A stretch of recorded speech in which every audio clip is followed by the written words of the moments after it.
traité Cellou Dalein de bandits. Nous faut voir hier Mendo. Mais Andy, j'aimerais que vous compreniez une chose. Notre défaut, notre problème, ce n'est pas les régimes tel ou tel. Moi, ce que je vais vous dire, que oy en takade, que oy en yilton dir dedo, jokken ala Cellou Dalein. Déjà, Sendari, minna yon 80% fi Cellou Dalein on est perdu. Ça, je vous dis ça.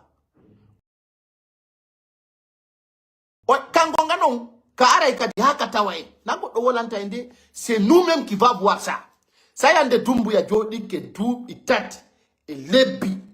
Elle de jodi do et inugol et la démocratie nous n'attendons. Fernande, moi je vous avais toujours averti. 2025 do mi wola ta ko wela taw. Si ko dunga bordon la, be blogger be go be ndarum. Kono kala ko nebuyi ko o ya yiltitede. On arte kadi ata o mi parce que iyo to ngonga kan. Ande ko nous prépare den fi tugol dumbuya. Ousmane Gawal diado elenyol me ala ko wola don wawdo. Rien. Ha ande on to pirdu don duma. On wiete neddo yado tel ou tel. Ande say ful ambe medenti non discours Alpha Condé. Ça ne veut rien dire. Rien absolument. Alpha Condé o okana dumbuya fus. D'ailleurs, mimi hal na ndo. Si Alpha Condé darikeda ko dumbuya mi supporta ça. Mimi golli data e folli do ilamu. Mimi pay ko sare de. Min hande si Alpha Condé darikeda. Dumbuya darikeda ko dumbuya mi suboto. Mimi hala idungande flagrant, je vous dis ça. Min hande billahi wal kitabi. Mi wi mi fillito kadi. Na defita goddo nanu. Je parle pas dans les trucs ou pas. C'est dumbuya darikeda. Alpha Condé darikeda ko dumbuya mi jettata. Kono woni Alpha Condé wadali. Hondu ngande Alpha Condé mari ko wola na Guinée enjo. Hondu Alpha Condé kaso fofana et Djane et Damar hondu wodbe wadali. Dans ce cas, quand vous supportez Alpha Condé, je supporte Mamadi Doumbouya. Dans ce sens. Alpha Condé, qu'on nous a dit. Sinon, ça, tu dois faire mon diron. Nafa on gotou. Comme Mamadi Doumbouya. Nado Alpha Condé. Non, jodi de Alpha Condé. Alpha. Non, Alpha. He? On a encore yimbe yigitaibe. Au cimetière Bambeto, comme wadimu. Alpha Condé. Goto wada au cimetière Bambeto, sinon Alpha Condé. Kanko wadimu. Jode do wiyon Alpha Condé, Alpha. Tant que pour loyalty di PG. Fernandeji. Wallahi billahi ta'ala tay dum yurmi walla nene do discours Alpha Condé si Alpha Condé no wawani goddum dumbuya yo arti ko nakiri dum na hala no si tawi Alpha Condé no wawani goddum dumbuya yo arta mo ko nakiri min da mi do respecti don Mamadi Doumbouya o nangi Alpha Condé wenni moy joge poro toto o famine dum ko poro toto Doumbouya nangudo Alpha Condé henni moy joge ko e hore jeejo Alpha Condé yalti don Alpha Condé depuis yalti don sime du goddo lagine si Alpha Condé darti ke Doumbouya naati ndira mo vrai Doumbouya wana Cellou Dalein de Doumbouya wana Alpha na Sidia Touré de si Alpha Condé fijiri Doumbouya ne endo tawe ronku Doumbouya kon Alpha Condé bokkanta Doumbouya jon si tawi Alpha Condé no wawi goddum yo wadi ye ngara na commentaire ara na hala wawdo itude Doumbouya o ngande. Donc, on a un paquet, qu'on a écrit, c'est large, c'est grand. On va amener, c'est large, c'est grand. Alpha Condé, qui kalajo mo dubi ken. On kon wawani Doumbouya. D'ailleurs, si mi pour le foot no soutien à Alpha Condé. On guerre de kokani.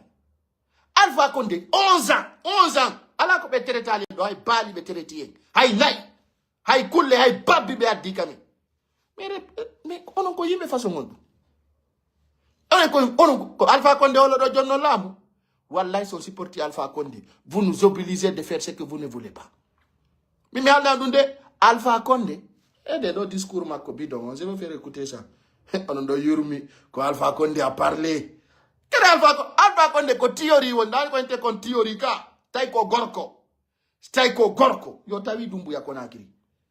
Min ko Doumbouya nangi kon Alpha Condé le 5 septembre mbilo weltani modum firtali dungoy parce que ko Doumbouya tuwa no nangude Alpha Condé ha o maya o mema tala Guinée ko andi ton taw Alpha Condé sousata Doumbouya je vous donne des détails présentés direct par A plus B Alpha Condé Dumbuya ou kondiri no fi bengumako. Fi bengumako be ou kondiri do. Kono de bengumako il était la première dame qui était décédée en France. Kono la dame là. Ayo mai Dumbuya wi mingo fure do ko min hettata mo naba mo kankan wattina. Landite dum kono fe iri. Alpha Condé fesi Turki. O wi Dumbuya jatti benguang wadini honto feɗɗi. To on fa andi ono on eɓɓodira e ko eɓɓodira taw eɓɓidir bano adama e Allah no yurmi. C'est-à-dire hay si tawi goɗɗo welatama, hay si tawi goɗɗo ko bandi, mais so waɗi action andu waya si koye bandiyagal waɗi mo respectu ɓengu Alpha Condé kono de on debbo inete o feƴƴinoɗo France to comment il s'appelle Dumbuya récupéri fure o ngaddi mo nakiri ƴetti fure o naɓi kanka wattinoy ton o yisino faala jene kaba ɗum ko yeeso men ɗo feƴƴi tawno Alpha Condé no mari ɓernde ma Alpha Condé no marno poids on faami on darayno ɗon ko haaju mon toon min kono jonni raison ma jonna raison ko faiblesse men go mi woni yewtude on ko si ɗon faala accepte ma accon ɗon haaju Dumbuya si tawi mo mari raison so wala raison min haaju ala ɗum c'est pas mon problème donc ko faiblesse men o reconnaisse ten taw andi jama o yiɗa gonga ko Alpha Condé o mort vivant won ɗon o lorde mort vivant won ɗan tour gurdang e mayde no yurmi vrai wallahi ɗo yurmi woko ɗum ɓe Alpha Condé no waɗɗo vidéo triqué vous avez le choix ou vous mettre au service du narcotrafic armé tout corps confondu. Je m'adresse à vous en tant que chef suprême des armées. Aujourd'hui vous êtes devant l'histoire. Regardez. D'ailleurs dans ce cas moi j'apprécie Mamadi Dumbuya. Kala militaire jo holi do hore mu yo memmino. Kala sori jo. Yettudo inscription Alpha Condé yo memmino. Dumbuya déjà, je lui donne raison aujourd'hui de traquer Sadiba Koulibaly. Parce que Andy, Tagado, si dans Mali force, faut montrer la démonstration. Faut montrer ça. Tagado sino wawi koyo wadu. C'est ça. Et ne faut pas fouiller wawa. Den jodo den dara politique manipulation. Ce n'est rien ça. Dumbuya, kala militaire jo opposé doma, faut lui prendre. Montre-lui que tu es là, tu es le chef suprême de l'armée. C'est ça. C'est la guerre de mari armée. Et nganda John. Là, by John, c'était Alpha Condé le chef suprême de l'armée. Ça va se savoir. Quand on voit mini tout récemment dans mes vidéos. Mini si t'as vu la Guinée la Maka, ça va se savoir. Ça va se savoir. Alpha Condé ono kirdami. Si dada ou de vrai comédien jo kadna do. Oh aduna wela ikona akiri 2025 mandité. Mi onde hitande 2025 ko hitande yeddondiral. Mini ko hitande yeddondiral. So supporti Alpha Condé bido supporti Mamadi Dumbuya on partido. Mono fala mayay. Mono fala sukkito. Exige ondu. Kere ono do sikude kere on yoba ila woni fiye mi wolu. Mimi kella na Alpha Condé yeso Dumbuya. On don feti ko foti. Alpha Condé buindo men pendant 11 ans. Min ko Alpha Condé atila wadde en exil. Alpha Condé. Misi pullo futa feti a jokki Alpha Condé. Hara yakila la min kadi mi feta am jokka Dumbuya. C'est clair. Alpha Condé. No kono ono miji tota. Onon ko yimbe fetube. Fami. Alpha Condé 11 ans mo dufa mendo. 11 ans mo beppina mendo. Yade do ala ko mojo. Armée, tout corps confondu. Je m'adresse. Ala. Atemi sifano histoire seda. Ayande kadi o memminila. O memminila non ko mami wowla. Tere ben kullunkum. Hande non mi do fala wolude. Force spéciale. Kombo kereidu. Force spéciale ombo kereidu. Na Alpha Condé. Ko Alpha Condé addi Dumbuya eltimo jonni mo pinka. Dumbuya yurma jamao yai wadi mo kude sa jetti lamu ngum. Poimba. Si Alpha Condé ko gorko bido umpa on no wawi wadde billahi wallahi tallahi. Poro ko minata tum pullo futa. Ko minata pullo futa kati fillito. Si Alpha Condé pusima ha a yalti habudugol e Dumbuya. Ala pinka ala fere, ala moyen. Django, à partir de mardi. De na hay mardi. Lundi soir, et ngara fil direct. Nyal na wondum. Parce que, pire, mimi ala ni on, tout simplement. min ko mi woni pirude ko fiyo pullo daɗo pullo laamo ko simi pullo laamo tako ina ta pullo e probléme min mokko faalaɗo wono maaye faalaɗo kadi fetta min ko hunduko an ɗo na goɗɗo jeyi ko de Alpha Condé so gandi kanko action makko ko fino laamora c'est-à-dire la ilaha illallah muhammad rasulullah sallallahu alaihi wasallam donc imaginez hay tawtuɗen Alpha Condé piruɗe c'est-à-dire hay langan ɗon o heɓatande feere déjà o heɓatande feere fewu c'est-à-dire vision makko on kanko Alpha Condé c'est comment détruire Doumbouya venir maintenir même dictature e hoore men fenande gasta en jaɓata mi tawaka ande mi tawaka jango mono faala fettay ɗum kadi yo laaɓan o clair eɗe ɗo Tout corps confondu, armée, tout corps confondu. Partagez. Je m'adresse à vous en tant que chef suprême des armées. Aujourd'hui, vous êtes devant l'histoire. Les forces vives ont appelé le peuple de Guinée à se débarrasser des narcotrafiquants qui ont usurpé le pouvoir. Oh ouais, non, tu acquises Doumbouya. Pourquoi avant ça tu nous disais pas que Doumbouya c'est un narcotrafiquant? Avant le 5 septembre, Alpha Condé, tu t'es comporté comment? Comment tu t'es comporté envers les forces spéciales? Donc aujourd'hui tu traites Doumbouya d'un narcotrafiquant.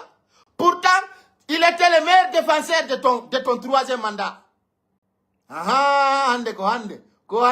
Doumbouya c'est un narcotrafiquant. Awa Doumbouya Hollo Alpha Condé, tu n'es pas qu'un narcotrafiquant. Montre-lui que c'est toi qui l'as pris.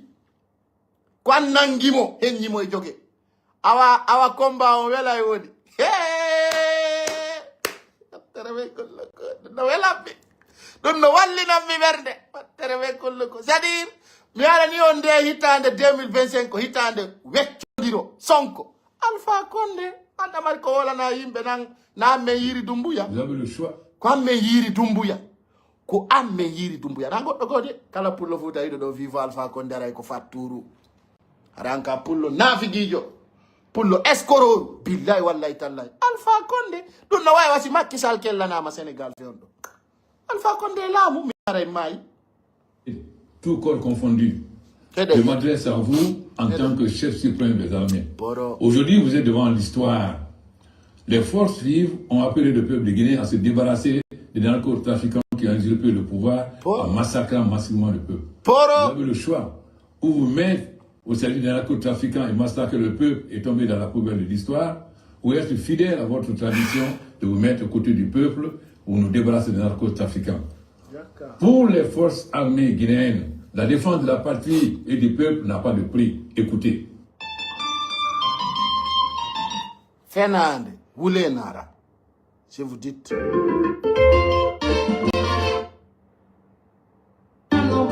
Hey, Fernande,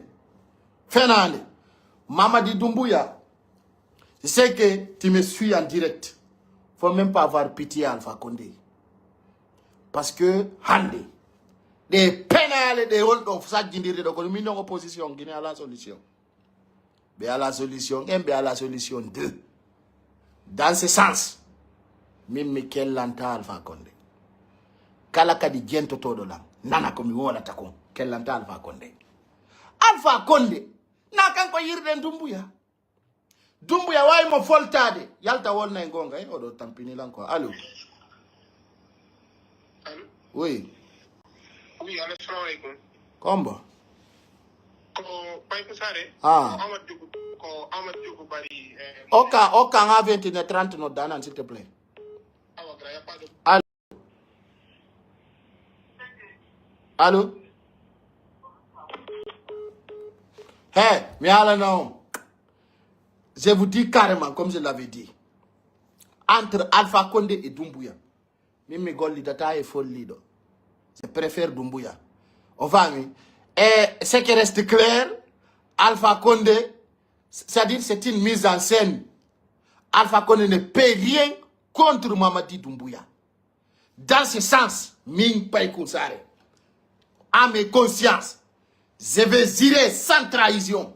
Si tu es Alpha Condé Darikeda, Doumbouya Darikeda, wallahi billahi tallahi. Comment m'a dit Doumbouya préféré? La bité me dere. Ming Païkou Sare, minali go dogo.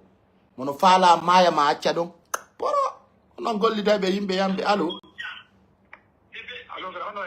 Dani téléphone ta comment, s'il te plaît. Ok. Ok, ono e buti. Ah. Uune ko mari ko mi yoto do ko na ko dudi. Ok. O hunnum hadi pullo lamo mi wala non in fois mi fedja. Ok. Hunno hadi pullo lamo acca hakkede en fof ko en fulbe en fof ko en jine. Pullo hunno hadi pullo lamo enen fulbe den en ala aden to goto hara ko nanantero hara so inni a ko a hara fof yewtira e mawɗum. Kono wadi do. Kono no wadi ari yimbe be nanane. En ala mi inni neɗɗo awa goto hara ko comme yeesojo hara ko nanantero enen ko ɗum mankirde ka leydi men. Pullo nanantero exemple so inni awa mawɗo goto hara so inni ɗum ɗo watta janngo hara fof nana ɗum ɗon respecta ko ɗum woni enen en ala lagine ɗum noon ɗum eno haɗi taw laamu ɗen ɗum noon ça c'est ensa wono exemple no Ariuba nangira ɗo ni hara ɗen marno ɗum pullo e hara ko mo nanante no Ariuba nangira ɗo ni pullo si yaltiɗi ni magasin ji hay sirage jo hara ka pullo hara ko sirage watta ko ya fermu hara fof écouta non respecta ko wallahi billahi hara no pullo laami neɗɗo lagine kono en ala pullo nananteɗo ɗum noon ɓuri sonjure leñol nengo tigi tigi kamen to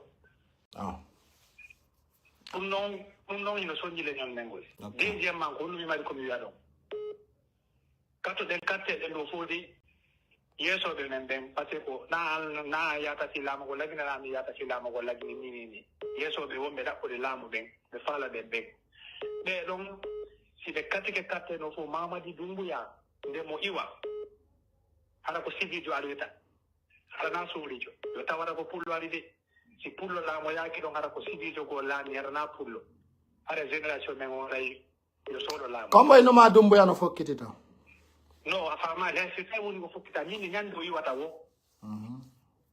ayno woɓɓe men no ƴettimo ayno woɓɓe men no ƴettimo gaño e ngere no ñande Doumbouya iwata wo si tawi woni simo iwde sibijo ayo o laamagol wo siko pullo aroyta ɓira jimi faalama no goɗɗo sino faala hettugol ko jogiɗa kon ko yoore gere o hettata ka ko yoore famodira lagine ɗo min ko mi lagine ɗo famodira marsata lagine gere kayle marsata aye waɗi gere duuɓi jelu kadi ha boɗon wonnama noon de ɓenno de siɗuɓe kutto kotuɓe pullo laamata ko ɗum o ta wolu ɗum de ɓena kamɓe woni Allah halande ɗum ɗon wallahi ɓe wawata ɗum ɓe wawata ɗum ɓe wawata ɗum mi yewtiri ɓaawa selludale mi randi ko mono wolde kon en fof ɗen anndi 2009 2010 ko noon feƴƴi alamo annda laamugoy naa ko jonnete lagine ɗon laamu ka men toon so heɓay ko doole heɓirta laamu si Allah si sabilillahi ɗum heɓata laamu lagine ha jonno enen si tawi koye yimɓe fi sabilillahi kono laamorde c'est ça grand frère eyo ko muno expliquan ɗo konko komi anndi min ko ɓaawa selludale mon depuis 2009 miɗo anndi komi waɗi ko miɗo anndi dogugol e porte passare miɗo anndi piiji ko on tigi feƴƴini parti kalax ɗo yo tigi wude toon awa Allah moƴƴin eyo joni noon sa yi wano Alpha Condé tan sellu en fof ɗen anndi Alpha Condé ko laami 2010 ɗo haa mo itta en fof ɗen anndi o laamora normal en fof ɗen anndi koko wujja o laamori en fof ɗen anndi faiblesse hombo on ko hombo yeesoɓe men ɓen hara ɗe marno yeesojo ɗum wonnoɗo dictateur tigi tigi o wallahi billahi haɓeno kadi pullo kadi laaminote par ce que Alpha Condé ko une fois waɗayno deuxiéme marsatano ko watta o waɗa leydi kono marsatano Alpha Condé laamike kono mi haalanama kadi Alpha Condé ko laamino fiyondema ɓe wujju pullo futano tawa yeeso ɓawa en fof ɗen anndi ɗum kala laamiɗo laggine hannde kala ɓantuɗo ɗo laggine hannde si pullo ukka junngo marsata kono woodi toon fulɓe goo nden toon ɓe hukka e junngo mi haɗa ɗum noon ko ley waɗirde ko ɗum en soñude ɗum ɗo noon ko waɗi ɗum ɗo noon fof par ce que en alaa nananteeɗo gooto hara fof ko respecta e ngol konngol oɗon fof teddina leño e ngol konngol oɗon si fof on ɗeɗino ka teddina e ngol ɗon konngol oɗon ɗumanno aɗa no pullo laamino ke neeɗi kala ko waɗi lagde ɗo si pullo gooto inni a hannde ɗum ɗo janngo ɗum ɗo waɗata e leydi fof yo sokku kala wolo haali pula ko wallahi billahi hareno pullo laamino ke laami sisonaki kadi lagine o sa yiyani joni pullo laamaki par ce que pullo ala nananteɗo ko ɗum ɓuuri sonjude on jarama yeesoɓe men ɓen noon e mawɓe men joni min faami grand ara yimɓe buyno noddude donc on va donner d'autres personnes de parole yeesoje hawre ngol leñol nayi ok no probléme kono merci ɓe buyno noddude mi waɗa ali pré jonnugol konngol komi men insistude allo allo oui attere hande ko question réponse mi fala en waɗu Ange hombo. nana ɗon peji boy time Ange hombo watta question réponse. kala e mayin tum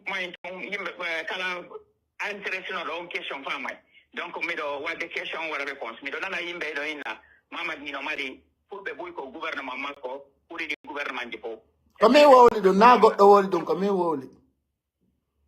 wowli ɗum ɗon boyi no wowla ɗum ɗon kadi boyi joktima ino wowla ɗum ɗo mais mayin réponse ɓen fulɓe ko ɗum ɓen natti hen donc woten considére nombre fulɓe wonɓe ko gouvernement makko ɓen ɓen ɗon trahirino en donc ce n'est pas important nombre ɓen ɗon siko goto pete wonno toon wawɗo nafude hen no harayno no ɓurani hen wulure wonde toon donc Nafa ko nafa on ɗum wonɗa yewtude fi mum par ce que ɗa duppi. non mi duppa Si a ƴetti wano gouvernement selludale woni goye premier ministre. Ɗum hiɗa andi on histoire. oui Est ce que ɗa andi histoire ka selludale wonno premier ministre Lansana Conté ko feƴƴi ko. Si ɗa andi mi landima si tawi hiɗa andi. Hande sa ƴetti landiti jama on.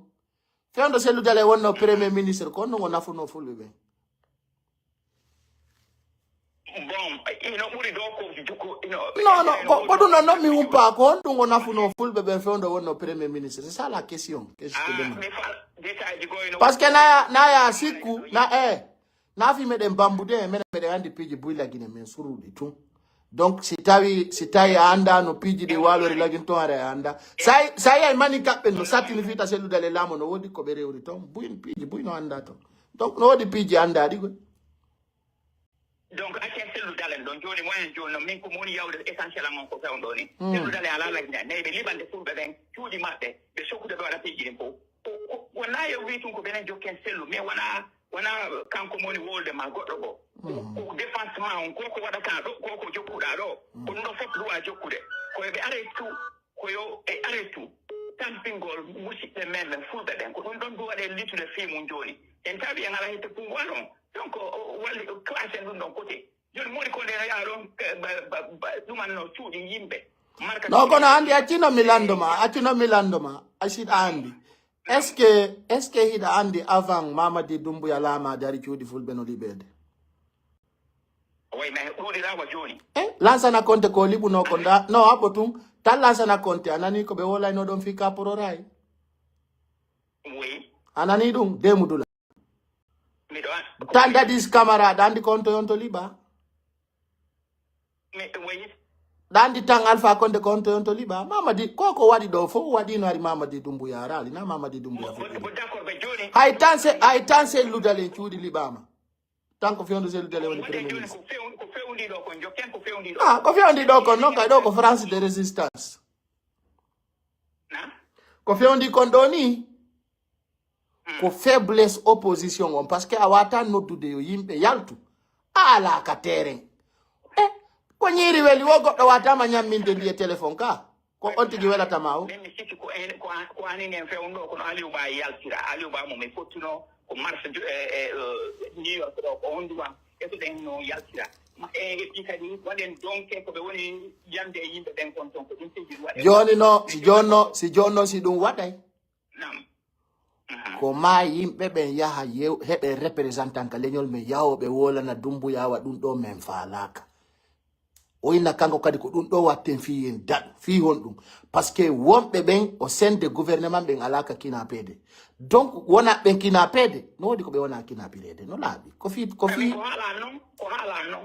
haala noon an si ɗon ko question am si goɗɗo ngati bareru ma ngatu bareru makko ko haala an noon a yiltike noon harde añande a réussitilam mais a yii noon joni sa yii ɓe no wadde ɗum no réussisude ko ɓayiɓe wadde hoore men ɓutta simo waɗi ngasima si am na kadi anduto Doumbouya na fulɓe no jento Doumbouya wana fulɓe tun woni duufude de o duufi maninkaɓe ɓe kankan o duufi forestier ɓe zere kore kanko mo duufude partout kala memmini ɗo ifala kalamu makko o beebinay ɗum woni ton mais wona kanko tigui woni yawde ko yimɓe woni yimminde ɓen wonade yimminede ine gandi ɓen soldaɓe par exemple ɓen soldaɓe kadi koko quartier ji goɗɗi si soldajo yahi joni e soki boutique ma a yimo a referimo anka ɗandi kankadi mo mari nene mo mari witto mo mari famille c'est dire ko noon yarete mi wawatama hendadema an mais miɗo wawi hendade saabu ma ko noon yarete ko step par step ko ɗum ɗo woni noon mo jaɓal famugo ko step by step ti yarate en tawi e fewndo ni en wawata natte ko pale mais no wodi enen kadi be wawata yiwde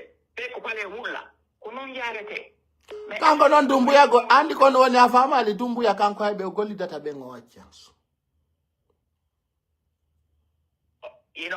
fewndo wana wolugo ko ko yen eto pratiquant tiji ko be me woli go fi ko be do me wondi do ni sa yi men hula ko basi ko mabbe hula wana kambe hula enen kadi hari arano wana eno ko na be na fule boyen bo yo le non dungala ibo wa ma lokitude go ay lokitude mawdo o mawdo yesino do tumba o police jo sita ino mawdo ben ino janno hara timbe ekidino me wana menenge tiba din tiji ko no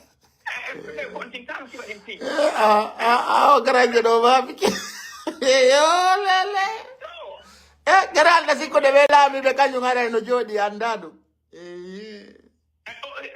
kono be kuda sama andugo de defte ko holluda men do ko men yi don ni wana fi armoire jogirra den do mi dandi ko windi e nder mu wata sikko men ala ma shebude ko holluda men holluda sade concert ba dandi ko du wirda ni men menen kadi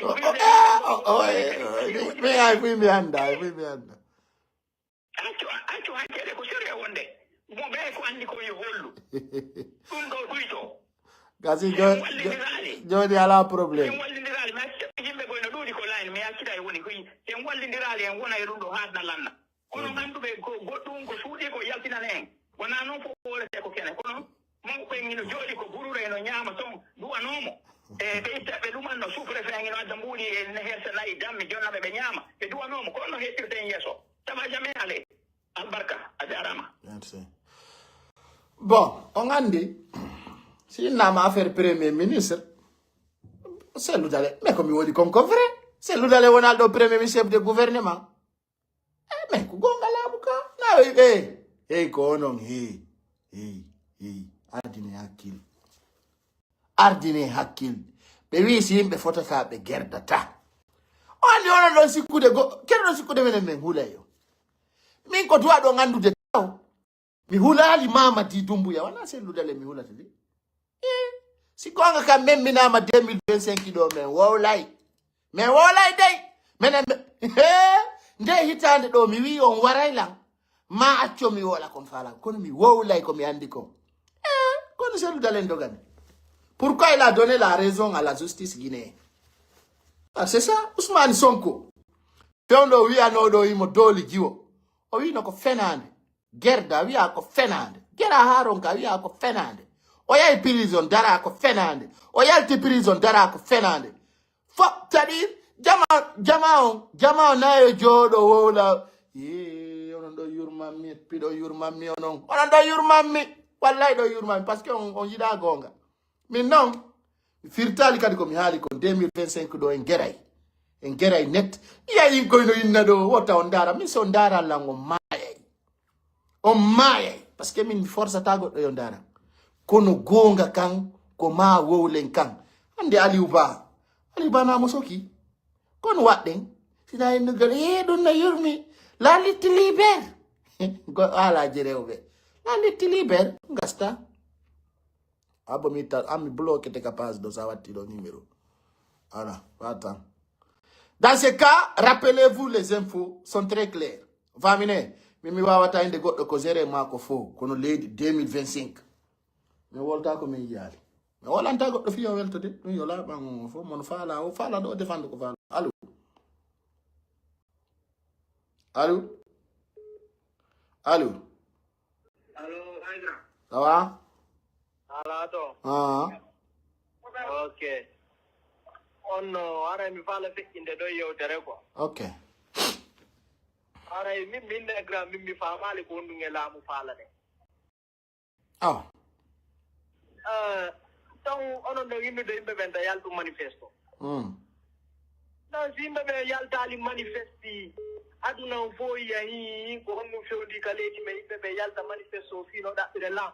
Jon ko en jodo hedito den bebe wada bonki ko be wone wadde do ko enen ko dum laamu falde laabi depuis laabi jalu manifestation no wadde lagina kon no yiwda laabi jalu manifestation jino wadde lagina kon no yiwda me mais c'est normal tant que vous allez manifestation ko jidi ko mari kontina tant que da chali bandi agal mabbe ngal ko ma manifestation jidi wada si tawno yimɓe ɓen no warede anda yeli ñande yo goɗɗo ware yimɓe ɓen ko wona warede o yimɓe ɓen ko wona warede ɓay ko hoore gonga fof no andi koye hoore gonga yimɓe ɓen ko ma yalta an a wooli hanki meɗike ma wooli a inni leydi ko il faut ndi piire taw ndi piire haa si yimɓe ɓen ara waɗoɓe bone ara waɗa on to mi wooli ɗum hanki meɗikama na mi wooli ɗum de ɓe wowlu nan grande yewteɗo e gra wiyeteɗo ali on grande ko wolta kon no welami par ce que ko gonga o wolat awa joni an ko on ɗum haɗumano yawgol lagine toon tawata piirere min neɓani ko miwri lagine min même pas 2 mois ni neɓani ko miwri lagine joni yahe tawta noon e minen mi wonande préfet maji mais onon tigo gacce décourage gol yimɓe ɓe surtout minen men jogaki koyɗe ay goto de est ce que mimiɗo appel goɗɗo yew non on waɗa on décourage yimɓe ɓe on gacca yimɓe ɓe yalta min hay goto mi yaari watta yaltu faalaɗo yaltude o yo yaltu leydi min na mi jogiti leydi ko woni ko ɓeya eɓɓi wargol kon e ko ɓe waɗi ko minen ko ɗum e woni wolande yimɓe ɓe ɗum joganaka goɗɗo de ene wadde ha senerde ɓe wulbino ene woni ko mene joni lam falama landagol ara na sonko ay ko minen woni wadde mene wadde ha senerde hulbino est ce que ko minen soodi pinkaji ɗe dumbuya jogiiɓe an hande mo landi kama opposition on kon ɗum prépare fi dartagol dumbuya opposition ɓe wata e yaltude ɓe wonna le grand ko ɗum ɗo ɓe préparé jamais ɓe yalta ɓe haalna nuka réseau sociaux ko ɓe préparé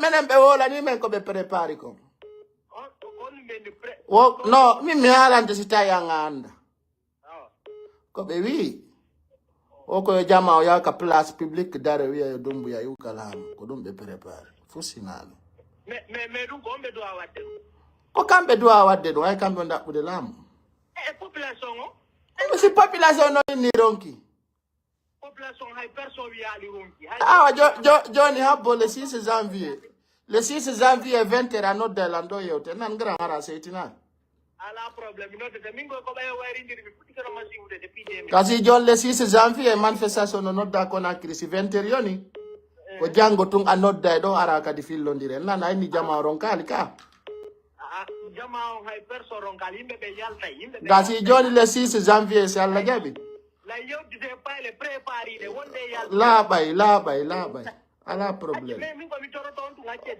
minen mi wata décourage de goɗɗo minen koko min watta ko woni min tawi yimɓe ɓe waɗu yimɓe ɓen seedi ke o grand joyeteɗo Aliou Diallo aro wola ɗo ka pasma ɗo on tigi heɓa esprit on ko woni e yewtude kanko noon ko France o woni goyna Conakry on tigi on grand jo min mo welami quoi par ce que ko haalata kon no wondi e ƴiyan quoi gasi joni noon komi faala si tawi paasi alami walla ma kadi paasi heɓɓon no hewtiron ko mi yahay ala probléme gasi ala probléme en hande gasi il y a pas de problème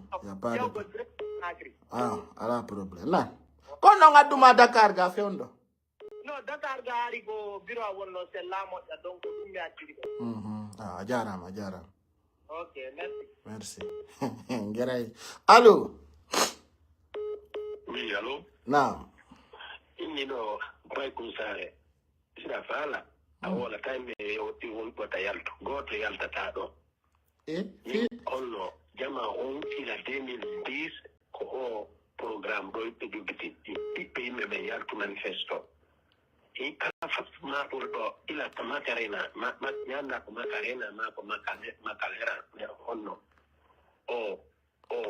onno o iwo ɗa yaraɗa ɓen ko siɓe maɓol ke postuji ɓe ara opposition ɓenna yimɓe ɓe yaltu manifesto joni ɓay noon nandi fulɓe ɓen enen e yurmetake ɓayina ɓiɓɓe men woni mayide ko ɗum woni hadde laamone e ɗimmojo men enen e yiɗidira joni ɓen fulɓe wona ɓe warede ɗo dan ƴiƴat noon ɓayna enen na wona ɓiɓɓe men wona enen wona babiraɓe wona miñiraɓe men wona warede souvent enen ko ɗum ɗon suttanede yo yimɓe ɓe yaltu ware pourtant la sikkude sellu noon inni o yawtata ƴiƴango laamo joni ko tan on ƴiƴan ɗon na ƴiƴan ɗon na ibnu adama ɗo mayde ɗo ila 2010 woɓen ɗon ko woni mayande woko fi démocratie woko fi démocratie ko démocratie ko démocratie ala démocratie ko démocratie ala démocratie ala la Guinée ko on na démocratie lamori goɗɗo wawatamo Dumbuya wuri ñan no kelti wona ko kagam ne goɗɗo no suusi yalto manifesta gon ɗo ma ɗum goɗɗo no suusi yawde koreedu no manifesto ɗo machine démocratie ala la Guinée sakko yimɓe yalta ko si alternance ji no woodi yimɓe no wotanede mandaji maɓɓe ɗi lanna ɓe respecta ɓe immo goɗɗo ko kadi lontoɓe siga ɗum ɗo waɗe o manifestation ɗo honno waɗa goɗɗum waɗa affaire kono ɗum ɗo nafa ala e mum si wona ɓiɓɓe fulɓe yo ware enen noon ɓay noon e yiɗindira enen fulɓe ɓen en haajaka hoore men en teddina hoore men e haaju men ala ko ɗum ɗo waɗi souvent ko enen yimɓe men ɓen kadi no puusata ɓiɓɓe ɗi onno fulɓe ɓe yo yaltu kadi yalte manifeste ɗo yalte manifeste ɗo hara ɓe jooɗi France Amérique ɓiɓɓe maɓɓe no partout suusata yawgol to wona yeeso programme koɓe jooɗo ɓeyna ɓiɓɓe yimɓe yaltu joni no ɓen noon yaltino haalanni ene an pay ko saare ɗo siɗa jogii haɓɓere mbuuɗira wallini ɗo hara dépense ko woni ko ɗon ƴettata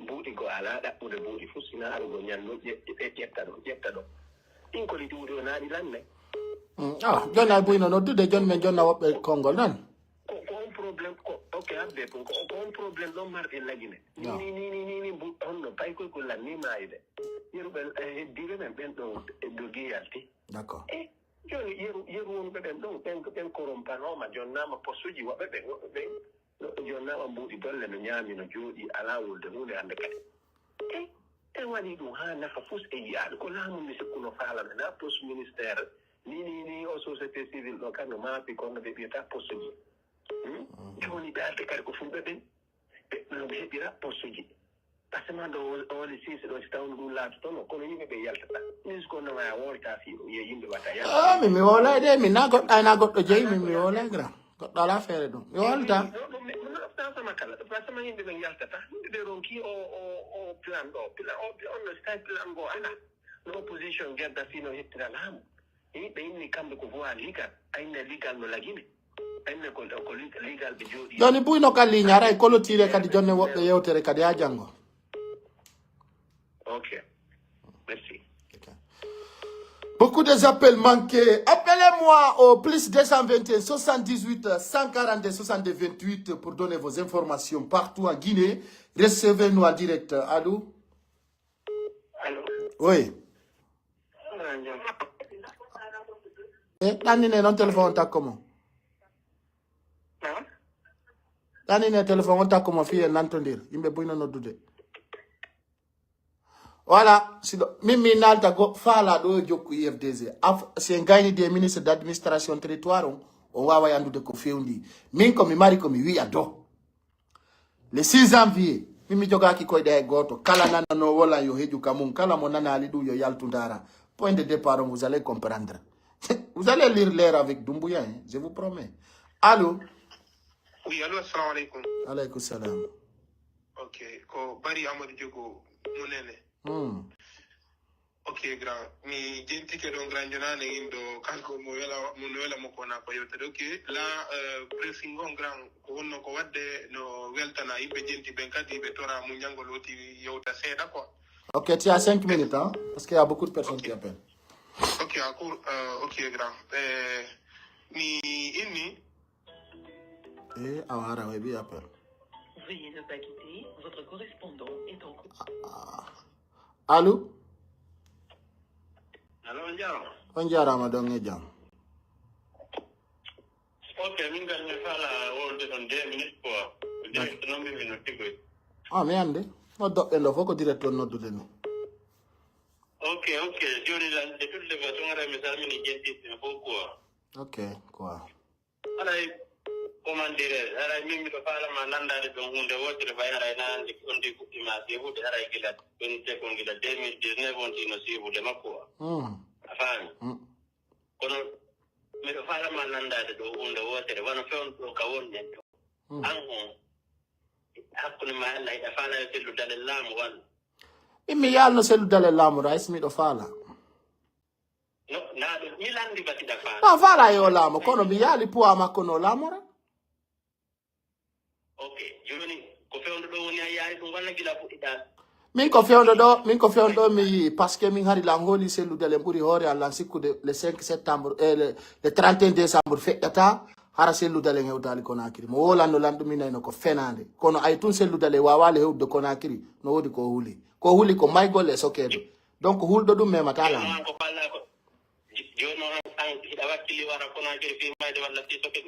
gran ko faalaɗo dumo o tuɗata juuɗe donc kanko o faala karde laggine fi maygol kono mo faala yimɓe ɓe yaltu ware donc anduno da wonani ɗum non non c'est ça donc selludale ngare kanko mo ɓuri wonɓe mayde ɓen fof wonki non mais c'est ça ɗa landi kala min simi ɗo wakkili yo selludale yaware ɓe wona ɓe warede Conakry kawre layi ɓen non kan ala wonkine ɓen na yimɓe ko ɗum mais c'est sûr ko ɗum o sinan min lang andi ko ɗum o huli ko ɗum haɗi o yaha rien que ça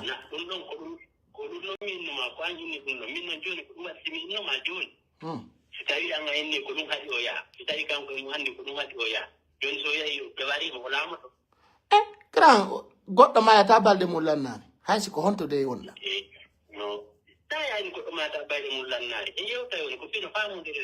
ko yewtuɗa ɗo o feƴƴa komi wolanma kon grand kala faalaɗo laamade kaka leydi ka o laamoto ɗon o yahata si tawi o wona pré laamagol ko yo démission o ina wona pré Aliou Ba faalaɗo laamade on no sokki Conakry kono ko selludale gon woni ɓuura Aliou Ba mo ɓuuri Aliou Ba duuɓi mo ɓuuri Aliou Ba expérience mo ɓuuri Aliou Ba relation on no suusi artugol lagine sokke hulali ɗum mais ko fewno hulanɗo wolangol présidentiel dalen gonga kan inede hotu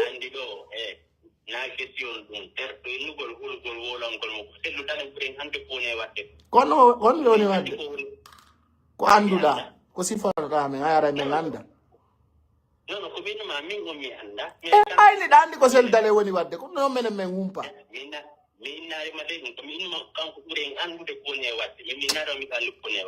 min miɗo ande min sa landikela min sa landikela minna fu siɓe ala wadde rien sina yiɓe jooɗi ɓe yaade hôtel oy waɗa meeting goy ko ɗum tum ɓe jokki sina ɗum duuɓi tati ka yaasi gran hay ɓengu maɗa a reedinimo hay siko ɓengu ma si tawi mo muyana heɓugol bobo ara o reedi ha bobo on jali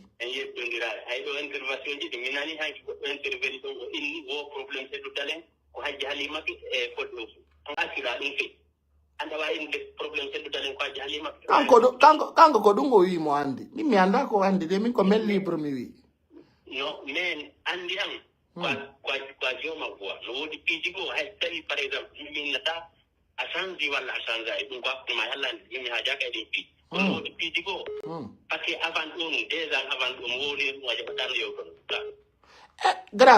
grand min na fi sellu mi nyamana selludale mi nyamana dumbuya kono min grand mina fi gijode mi labante ɗum min mi jokkira selludale fi tawron kulamade so lamota ko mi sonjata ore si tawi selludale nguli ko lammintamo kon mi watta ɗum fi pullo no falade selludale so waɗi ko lammintamo kon hande na min tawi yimɓe ɓen jokko yaw ndara ko posta kon ka pasma ko kona ko windede ton ɗum ko mi windi ɗum mimi yeddari ma ɗum ko mo be ko an ko wawɗa wadde kon ko ɗum waɗata mo be andi ko waɗata mo be conviction sila fala jokka selludale il n'est pas obligé min kadi la même chose famde mais l'essentiel andi an ko apporteur de voix yimɓe ɓurno écoutama ko fi yoɓe faamu goɗɗum ɓe ɓeydo afaali mais joni an ka wonda ɗum tawi par ce que mi nani ɗo goɗɗo no wona fi affaire ministre a yiɗi to ko feƴƴinola 2020 ok donc ɗum ɗon kan waɗali quoi ɗum ɗon waɗali waɗi ka selludale woni ministre ka wonali c'est ça non laɓondiren selludale woni ministre ka o wonali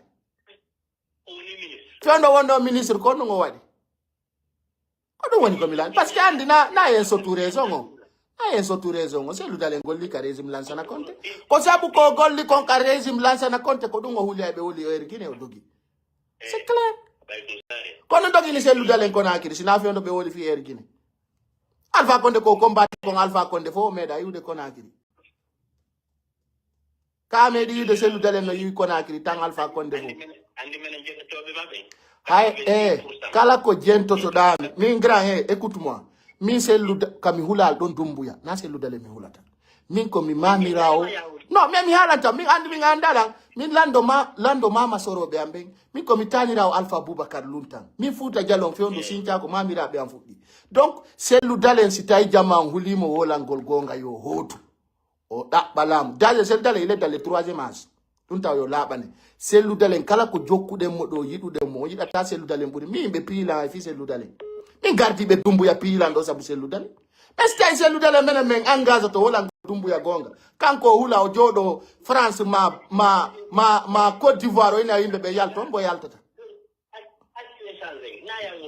no jani meden hedi magra meden gentima ngala sonkude wallahi andi meden ko men ko ni men way ngala sonkude yewta to ni wallahi time offosi ma yof ila futa live demand afanya ifiji di wonda I wonde to da meda di wonde jonno moma majji on hewti andi mi wala non 2025 sanzay ko ni mi time andi do min ko mi woni do ko min andi ko ata ankari ban andi ko ata mais goddo to no yewtirta woni 90% jen to be mabbe andu be parce que wodi wobbe jen to be mabbe jenda ko ma to fi jenda wobbe ko jenda to ma ko fi be do wala fi be famu ka afan andi goddo si tawi afala hunde ko dappata ko no hunde de réussir la no hunde le bonira afamu e ko me di ngandi dum joni ka on da do piji on da yo de piji go ay stari ko piji go mo tayo da de piji go online ko wano piji onde di anduda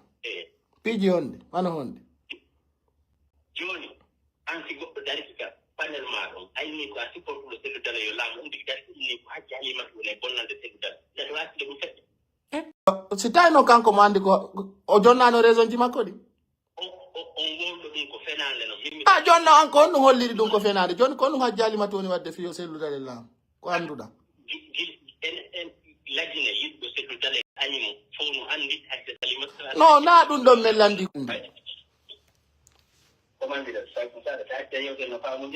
mais ko kes no mais ko fino famo dirre wonde ay yimbe bendo genti en joni ani on don fenay joni ko no holluma o fenay c'est la question posée mi do andi mo ko compagnie jo Ousmane Gawal no andi no Ousmane Gawal no gordi parce que kanko bete mo darti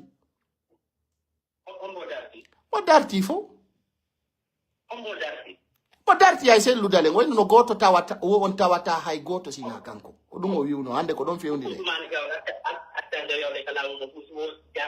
Ousmane Gawal depuis woni ka opposition hundu ko makko konno wuli ari ka seril communication ala mo lor do mburi Ousmane Gawal ka woni ka opposition ko hande anani mo diskita yete dalen ka wonno ka opposition ko contre Alpha Condé o wonno o ino no Alpha Condé ko yo wari ande kadi o yayi ka mouvance o wi ko contre UFDG woni nyande o yalti o UFDG tama hore kadi non kan arena mais ka woni do ko woni ande ko passe la mo no bambi o ay na fi la mo no bambi mo buy no ton ala susu de wadde no ton sule ci gara na mi wolu ko fala la ko e wolu ko woli wadde ko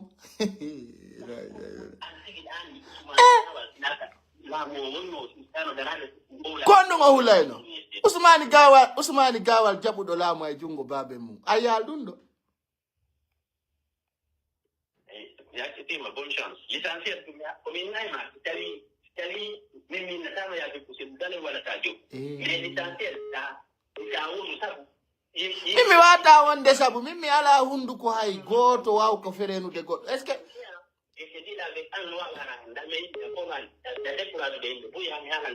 mi décourage be fiyono min ko awa garan non ko don non waddata en parce que say mi do mimi wata pusude goto yaltuma es ko dum abbordo la on nanta do ka hundu ko an joni le min ko dum woni wido ko tay yimbe be yaltu manifesto si tay dum do yo no décourage de yimbe be hare on fala lan tunto nyude wallahi on to nyala woni dulle mi watta dum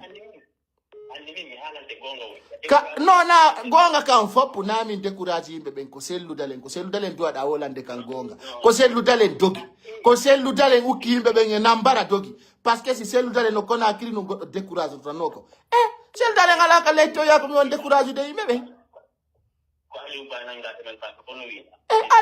Ali Uba bete kanko holli hande ay so yalti il sort héros parce que mo woni pré maygol say mi woli fi Ali Uba ko fi on nangama ma dum min Ali Uba wala yobude fi mi wolu fi ma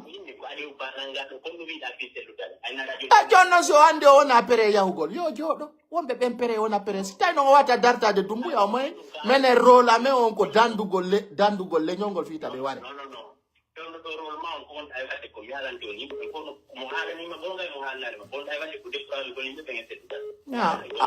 okay don't famu da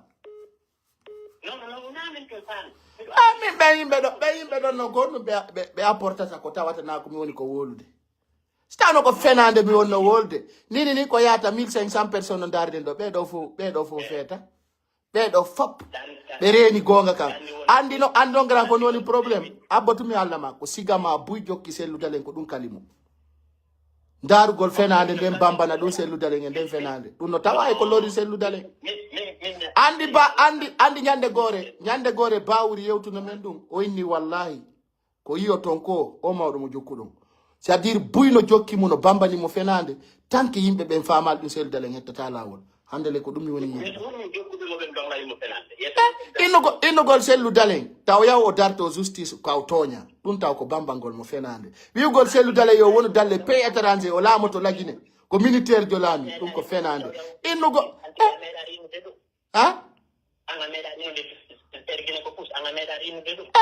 mais ar Sénégal do justice on ko fustan Ousmane Sonko kono ayo dartike wadi gere pankare latino jonno si tay ko fenande tay no selludalen dogi na o jonni be gonga be tonyuno do Ousmane Sonko fi Adja Sarr be tonyimo do fi Adja Sarr o dog 2025 do en gere ko luttete fillede o tere ben ko lunko hikka o jama 2025 do prepare so de internet do ko terra hande kadi dulani e fala si CNRD sino fala warayla IFDG sino fala warayla million 2025 ko hitande yeddondira en poday do ha Afrique anda komba dogi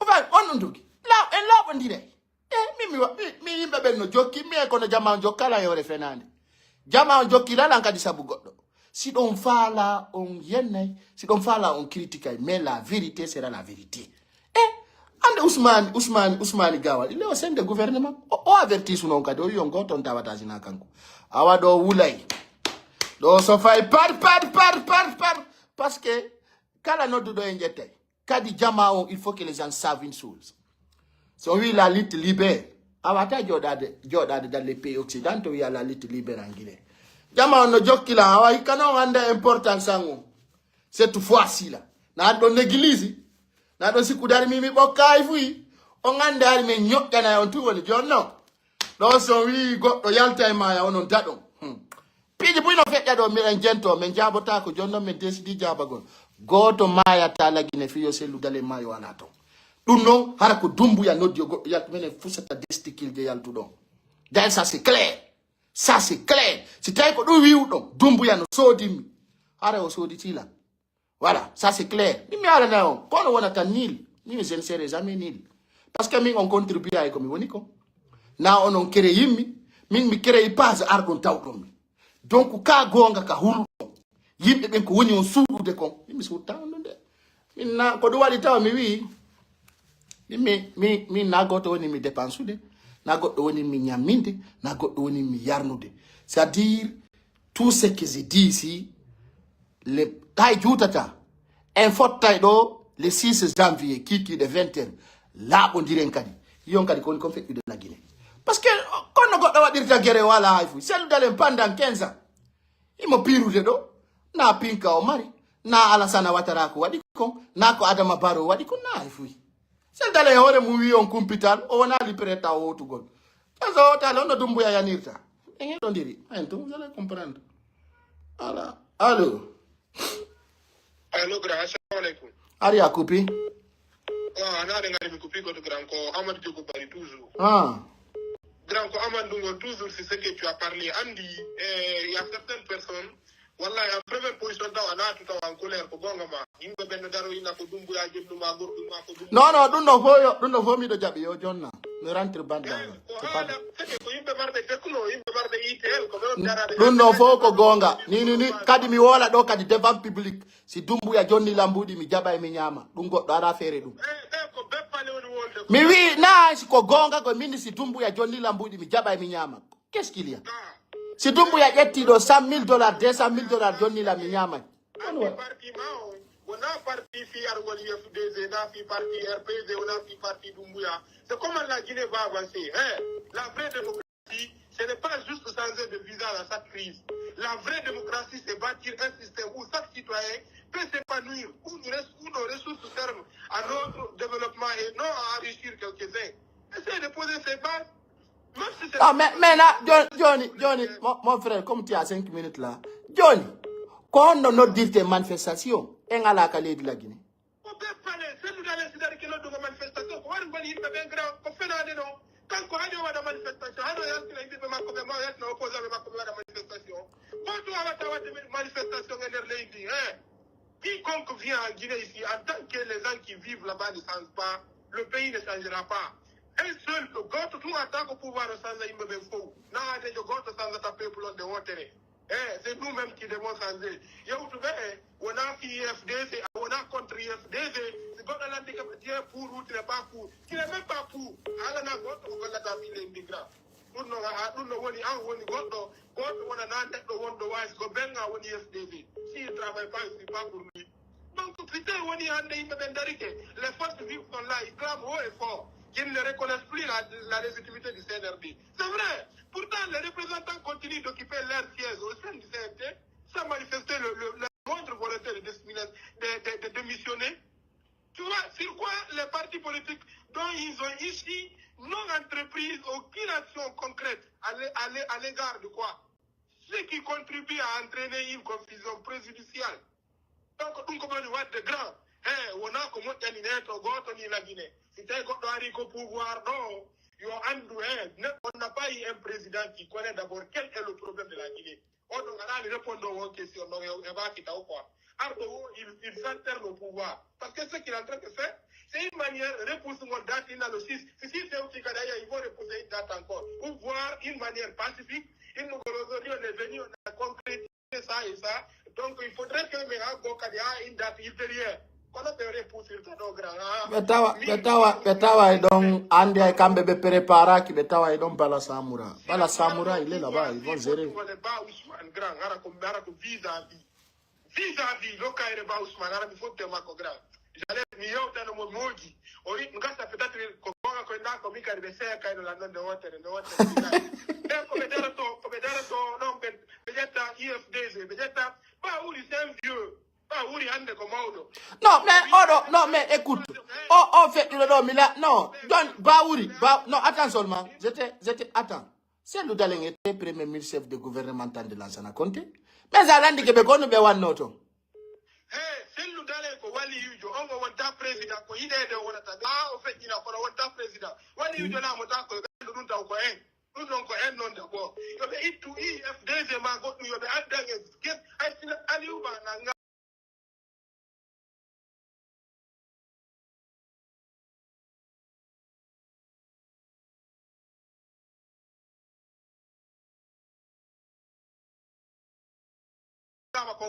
si tu as s'il peut faire quelque chose, il y a la Guinée. Si tu as un natif guinéen, waouh, de Golo de l'Inde, la démocrate. Que Andi a fait condamner le pouvoir. Quand il y a là, Allah John de l'Aide d'Inkala, waouh, de la maladie. Donc, on ne peut pas contre Golo. Les révélations, c'est vrai, je connais, j'y assisté, j'étais présent. Quand Matemania a des nouvelles démons. Mais Ari London, il dit tout le monde. Déjà, tout le monde a dit Mahnia, en l'usine matérielle là-bas, qu'est-ce qu'il a fait? Il faut pour Johnny Coyin, on va l'intégrer, mais what the usine de production. Donc, usine étrangère, c'est pas de nom de quoi et quoi, moi, je topaz. Ou qui n'a pas oreille, moi qui n'a pas pigi. Il n'a pas usine parce que lui, il paye des impôts, il n'a pas énergie grand. Le pays est mal barré, grand. Voilà, ça y est, tu files la Guinée. Attends, là, on fait, mais arrête intervenir wonu ngoli na ko contre mama yef des états CNR d'état donné quelque chose même ko yimbe barbe technologie ngi yité la bloquer des Non, non, bloque à ta chacun est libre de donner son avis. Ça, c'est pas un problème. Moi, je ne bloque pas. La personne qui peut faire, c'est lui qui connaît le problème de la Guinée. Alors, le problème de la Guinée, alors, s'il appelle c'est pas ça. La Guinée Ali a aussi si Jelen Kaba tout à l'heure, la femme d'Alpha Condé. Nabi de Macron, aux États-Unis, arrive à Macron, Alpha Condé donne tout le monde. Appel direct. On lui dit de Macron, what a la Guinée. What Alpha Condé, what a Dumbia, même pour nous en Heuta. Ah, quand tu as got même Bengu Macron. C'est qu'on va tenir, quel Alpha Condé il a encore Macron. Même dans le Alpha Condé, il a été rendu Bengu Macron. Nous tous, on peut dire, voilà, donc, on a Jelen Kaba, on a Alpha Condé. Pito jenen kaba wondo États-Unis jium kunku ngarno alla Guinée o tawa finera ene makko abe o fetu so iwa Turki no wa to do beron kamo wadde goddu bayo lebino be so virango be nadi mo tonne o en patrique ton yo yu katori to yu premier ministre makko ko wala do wande yo dari premier ministre makko ngande ande sa yi PV wo be nyo mai wo be no duma naki PV ko makko le tombe wadiri kango ko mali ya mania TV no mari soudu la Légon, au école militaire de Mania, il y a Ismaël là-bas, il y a un forest qui dirige tout là-bas. Ni ande ko recrutement yimbe yurbe ko fore mar da duma ko be woni be wadde don ibe renouveler ko il mabbe ngil ala kan jang do buri don si on a kam mabbe so foni ya on kadi Kasi joni yiti de kadi jango jonne wobbe go kadi yewtere. OK grand ya pas de dans nos autres ya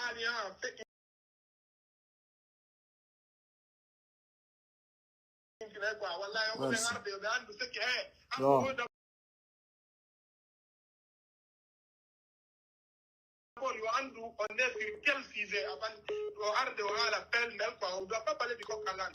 Na parle, merci. Merci beaucoup. À tout à l'heure. Bon, tout le monde est libre d'appeler à participer au plus 221 78 à Oti défendre Valérie. Menen comme un bail. Directement. Voilà. Le numéro est affiché en bas ici. Allô? Allô? Non. Allô, salam alaikum. Alaikum salam. Alaikum salam. On va. Yesterday Allah. Alaikum salam. Mais là, il me connaît le corona. I don't demand si a pu me aller no mini nyada futa alangol si ba ben ko atum be dar ko horema. Anda sa andi tino ele. Gara hundu kanko min ala e pake. Min pullo futa fo wolo kaya ngarta daro. Yalo no fande no. Parce que le problème wori andi kambe tigi ila 2010. Kondo goddo wata wonde akayike. Premier tour akayike ila fali combien de pourcentage. Wona non pour le premier combien de mois. Si a un deuxième tour. Mais après, par rapport au Wulcia, il faut un ou deux OK, I have it. Il a donc mis on a vu faut que tant que on est pas là à de la cara. Il faut qu'ils sont côté de son qui devait venir nimida et nous venir comme ça sur que nous allons OK problème voilà. Il gros de yeni. Dandi comme ya guinéen surtout si même prepara ka ko han ko ga wala ko sabu ko gonga goddo yalta wonta ga sudu inna goddo ko yalto ka yasi do mano goddo ga ga sudu ko be yalto ko hay si be ma ko aral kam ko yalto do ma pero dar mo ni fele la tire mo na ko no ma ko ko do aro fusla ka ko baba yo ko ya wadi to wala na ko yalte ko ma yalto goddo yalta ta goddo yalta ta do ko ya fay ko wona ko babe do ko be ko arino duma do America do mana tando be ho be donc como ya tanto que corto ya tanto wa no esa gana bona ko le mai kai goto ya tanto se bala ya le dar kameti ri kam ko se le ar do mando do bona contro mako e da sa vende da contro mako vende wo io dei o tumba asodimo so di mo yatu yo so dan ara so lando ka verse tambu dindong ara no jaram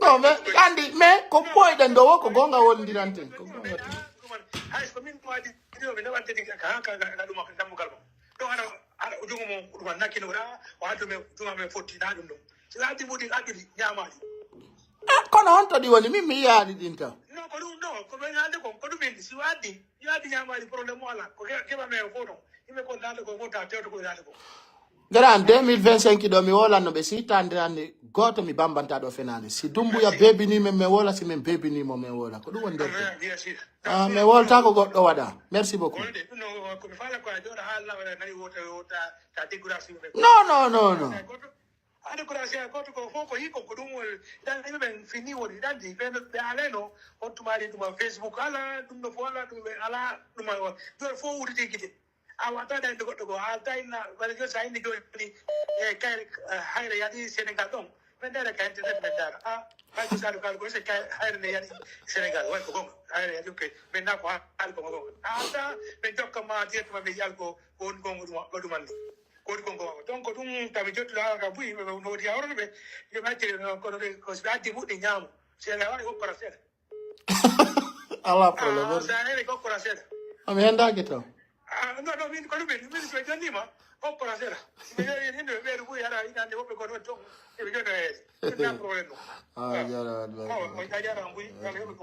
Merci. Beaucoup de personnes veulent intervenir. Partagez, tapotez cette vidéo. Aujourd'hui, nous passons à Foni Kemengo, que je vais montrer ici, que vous ne devez pas oublier. Donc, la lutte libère, mais Foni Kemengo ne le voit plus ici, n'est-ce pas? La ilaha illallah Muhammad Rasulullah sallallahu alayhi wa sallam. Allah comment il est. À côté Allah, c'est à de Guinée, le débat là, ça va sauver. Ça va être pire et lourd parce que moi je wallahi mi yarta ba mi ala non la mi non yarta ba de nous on avance on ne recule jamais plus jamais donc et continuez à nous rejoindre beaucoup des appels manqués on va essayer de rejoindre celui-ci allô naam lui tu veux le monter comment s'il te plaît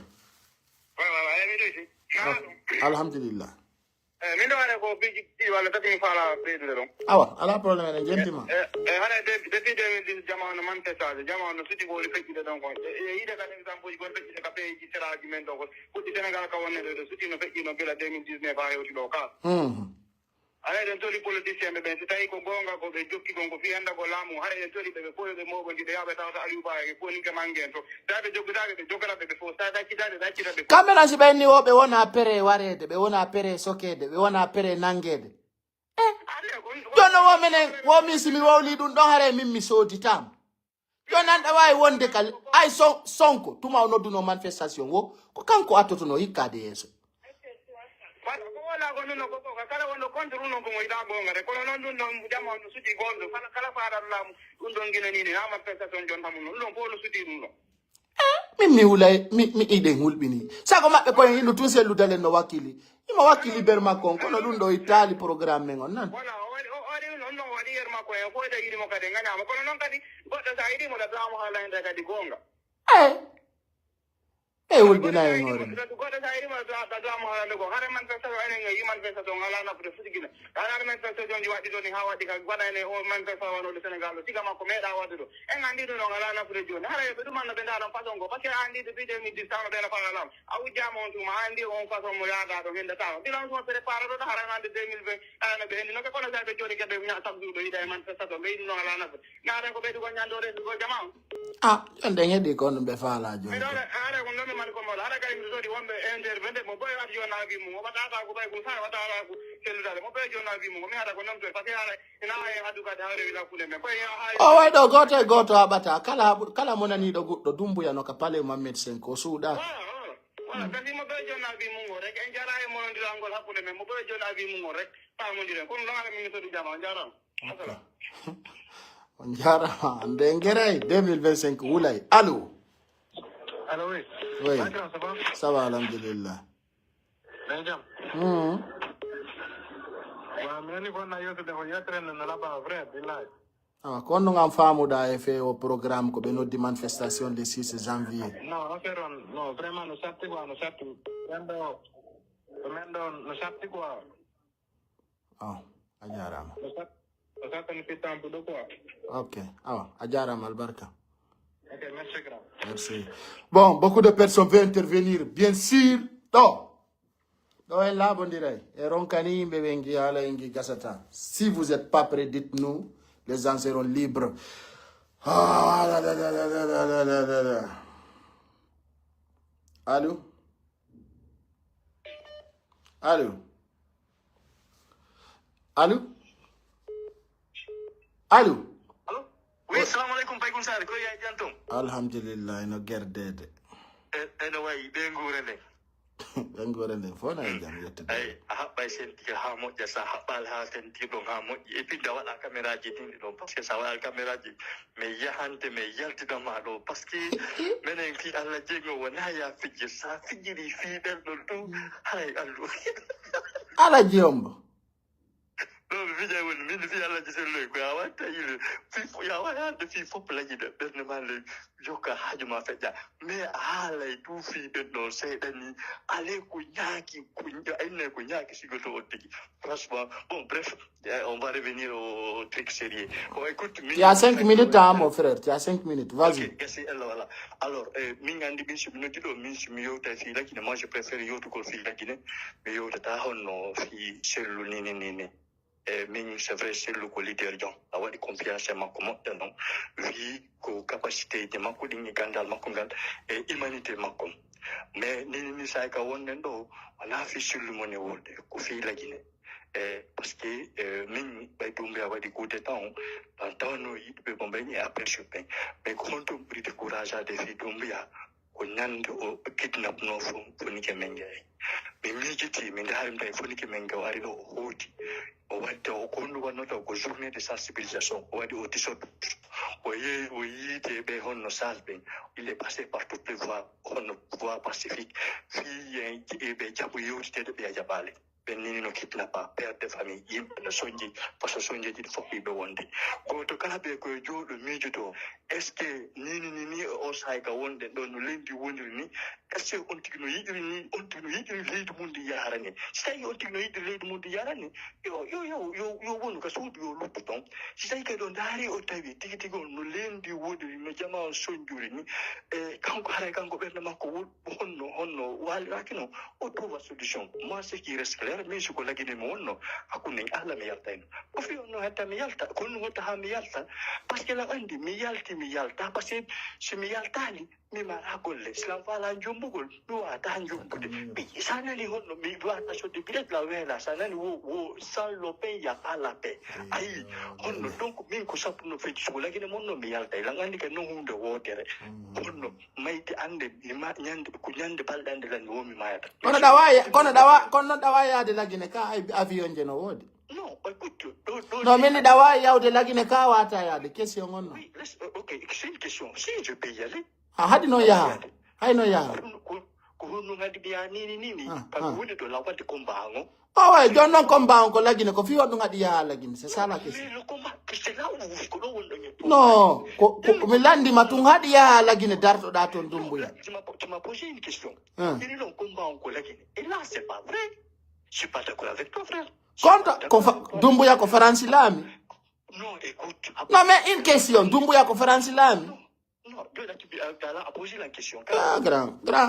Awul bina la hore ma go woni. No, milandi batun jona da waje to the avion ya lagine. Mo wonda combat to the na France woni na attack ko France ko lagine ka pale ma médecin ko woni. Hadi ya ton combat am. Non, tu m'as posé une question, laisse-moi répondre. Même m'expliquer par exemple chaque manifestation me voit à 400 km, 800 km. Donc on va à perdre na woni licenciement. Il faut c'est pour moi ça c'est pas important. Par exemple, puis que l'on décourage non, so yati do manifester ça sert à rien. Que le camp de millions de filles. Ombo yidamo be yobi. Ombo exemple, et tu as les preuves. Tu as les preuves. Andi ay Dumbuya no yoba goddo fi yo mobilise. Non mais arrêtez. Fio non ala yobudo yimbe me. Joni honno mi avanke min ta jandi lannude andi a wulno hunde wotere inuda peut-être do Allah ji sellu lamade hare buy yultike fi Allah ji sellu faut rester ça c'est des fausses histoires ça. Ok, Ok, en tout cas, Inda Honno et Doy Belamade, Harabou Yurtike Bamabe. Et j'espère bien que tu ne vas pas faire partie de ces gens-là. Et je souhaiterais bien que moi, je ne vois rien qui va donner celui d'aller le pouvoir en Guinée. Moi, je ne vois pas ça. Allah, mi worane. Julirde no ɗoɗi ko tum ko fi ɗum Allah no noddede ton mo innima juula hewtali ka juulirde anduka ka suudu makko woni juulde joni ala probléme mais weltanike on ayon timmini ɗo 5 minutes on janngo kadi préparé ko ɓuri ɗum ɗo merci allez ciao ayono joni kanko himo France mo mari passeport mo wawi coupude billet kono mo wakkili ƴettugol auto peut-être Lyon ou hors de Lyon o ara ha Paris fi manifestation fi on nugo wata arde lagine o tawta force vivant ɓe manifesto le 6 o andi gongano muusi min ko Sénégal ɗo mi woni mi udditi hundu kanko mi wi mi yahata kono mi noddirta yimɓe o yaltu manifesto mais ɗum ɗo no hulɓini ok tu vois pas. Allô? Dans le téléphone, ma on comment frère. Do tu téléphone ma on fiala. Oui. Yattu da la wol ko falda ko ngara crédit ji ma di nduda. Allô? Mini ya wol ko falda ko ngara ko Côte d'Ivoire da crédit ma on nduda.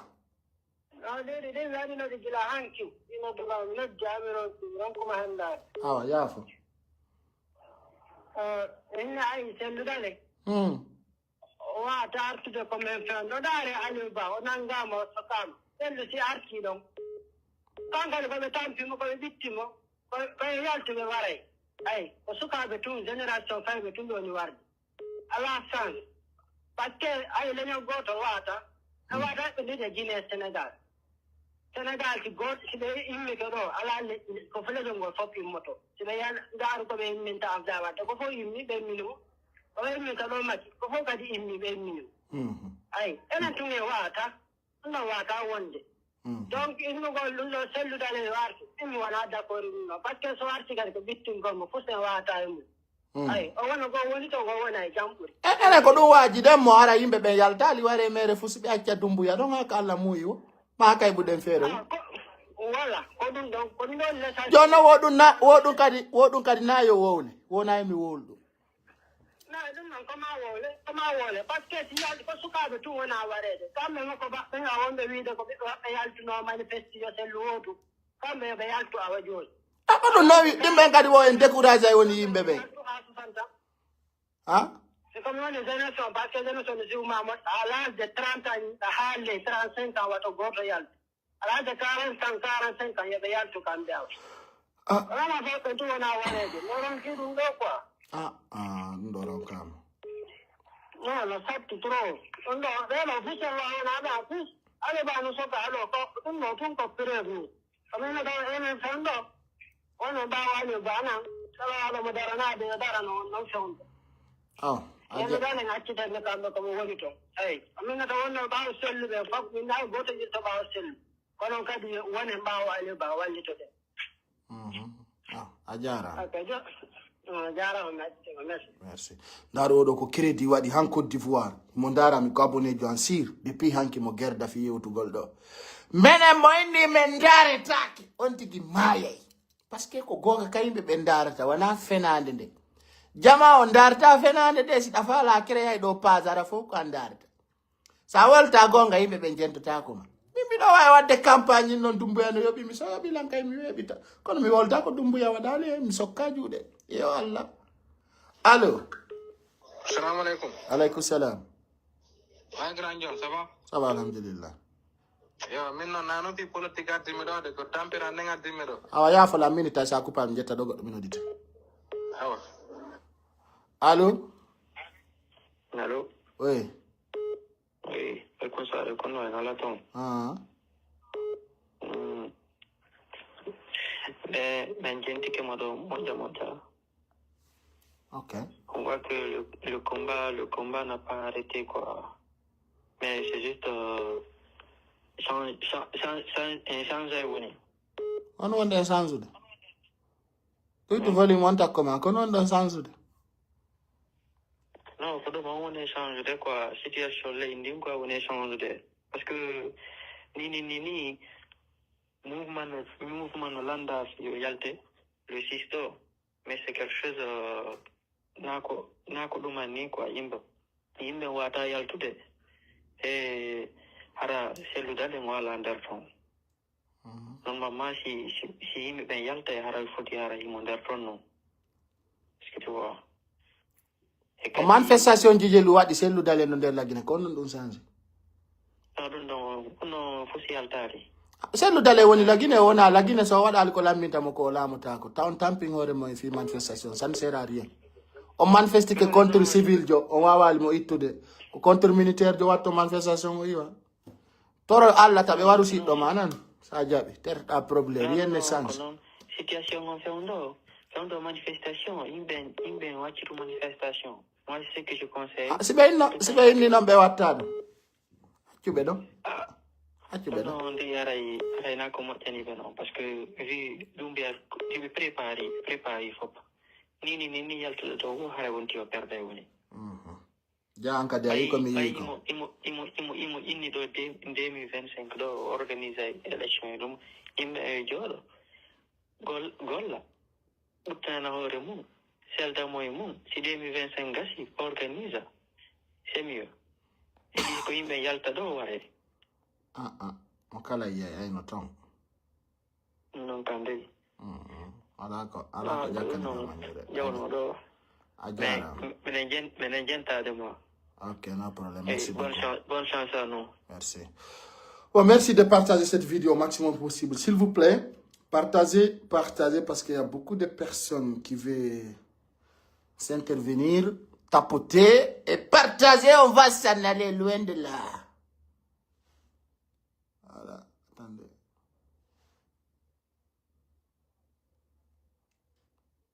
Loin de là, loin. Allô?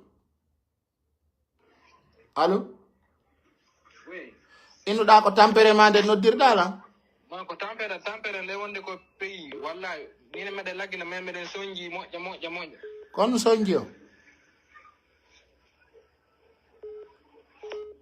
Kon no sonjio. Amodi ay ko sara no yuru ni ko be ni ko. Pay ko sa men de ko be. Ni ko be. No pura. Ande da sonji mi do nodo sudema da signi nade la problème. Bon les gars puis on a gardé de allô. Oui. Ago sara no. Ça va alhamdulillah. Alato. Bon ko ngam wala participe de ko yimbe do woni yodde don konko. Kon la yiruda ayara mo kala no mari ko miji. Bon andi ko nda wolde do ko doni gonga jama o manifeste ke haron fi hetto gol liberté ha joni jama o wawal hetto de liberté manifesta o ko maybe woni be dadi na do yo jama o hebbo ko falata jonno si tay woni ne manifesta o ko yimbe maayo hore zero ben justice ala wade be justice ala yaltude en si jama on no mari barke heju ka mo parce que pirangol mo yata pirangol mo ala ka lehi ko wiida ko fala do la mo ara combattre pour ya lam e awata jodare kay étranger no daimbe be arbe manifeste te manifesto be ware ko fameji mabbe woni perdude o billahi jama o selani wi gol do kanyo yalta e wada manifestation faami gol do rafi yagal e lanna hara la maki e lanni déjà e lanna hara e la maki inno e lanni parce que mo yaal Nicaragua o dogi lendi mo ida no eji jama yo seluna fi yagal ko be wona gonga kanko wada na pirando no France wada ka si dai di la ma da tay kale di ma combattant pour ya hebu ko falda ona wada jo étranger no daim be garbe jama yudu na fi yagal ha gorko jama seluna fi yagal jona goldo et puis sangare la plupart ko jodi ko do nenna yo mo do manifester ben fo pay goto on do ginela hay e goto on do ginela o jooda goldo yara mboyde e joodo si le buy ko lebbi manifester be ware ko du welata buy parce que si to mabba wa kay warede emo kambe be hibe ka yaasi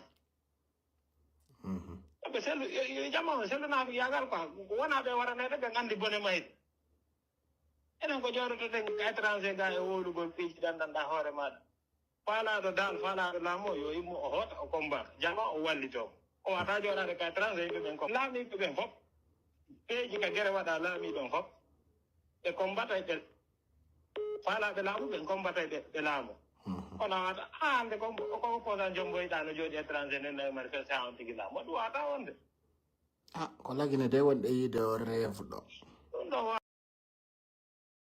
wata wonde sénégal ɗo sonko ko ɗo owni o combati ha o laami ko gal o yaltaɗo o yahaali hay eno gonga ko ɗo woni o combati ha o laami kene mareɗo ɓa koye wondiran gonga ko gonga welata allah woɓɓe noon e jooɗade ɗo e manifeste ɓe hakkunde allah ɓe manifeste ɓe lannayi en ara e laamaki ɗum ko ɗum woni to a jarama merci beaucoup des appels allô Allô, oui. oui Ça va? ça va alhamdulillah Ça bien.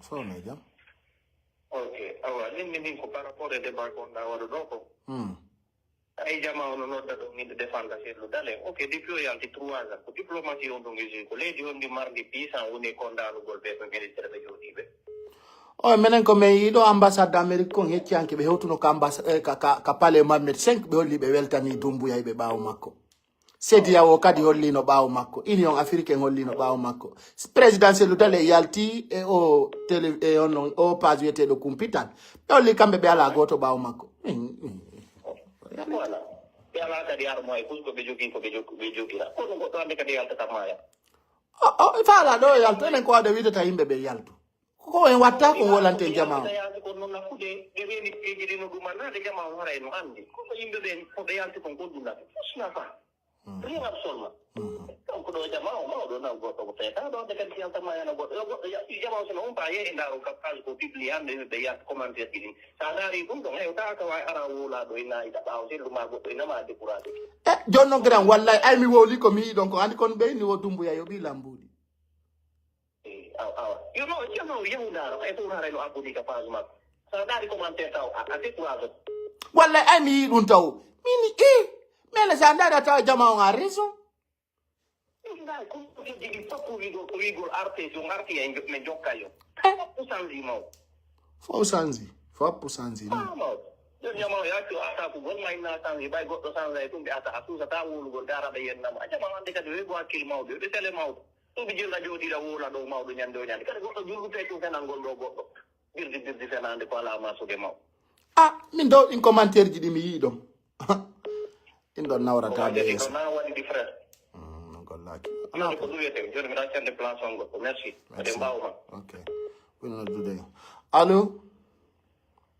allo jaram baytu sare yettude allah iɗon e jaam alhamdulillahi walla alfone e jaam jonto yettude allah boy vraiment ko wonɗa wadde ko no welde ɓe moƴƴa ɗum woni hon ɗum na ɗum woni on ɗum ko weli on taw bon information ji ɗi wonɗa accitede ɗi yiɗi welde jama o kono ko constat goto tumi wonma waɗande ɗo ok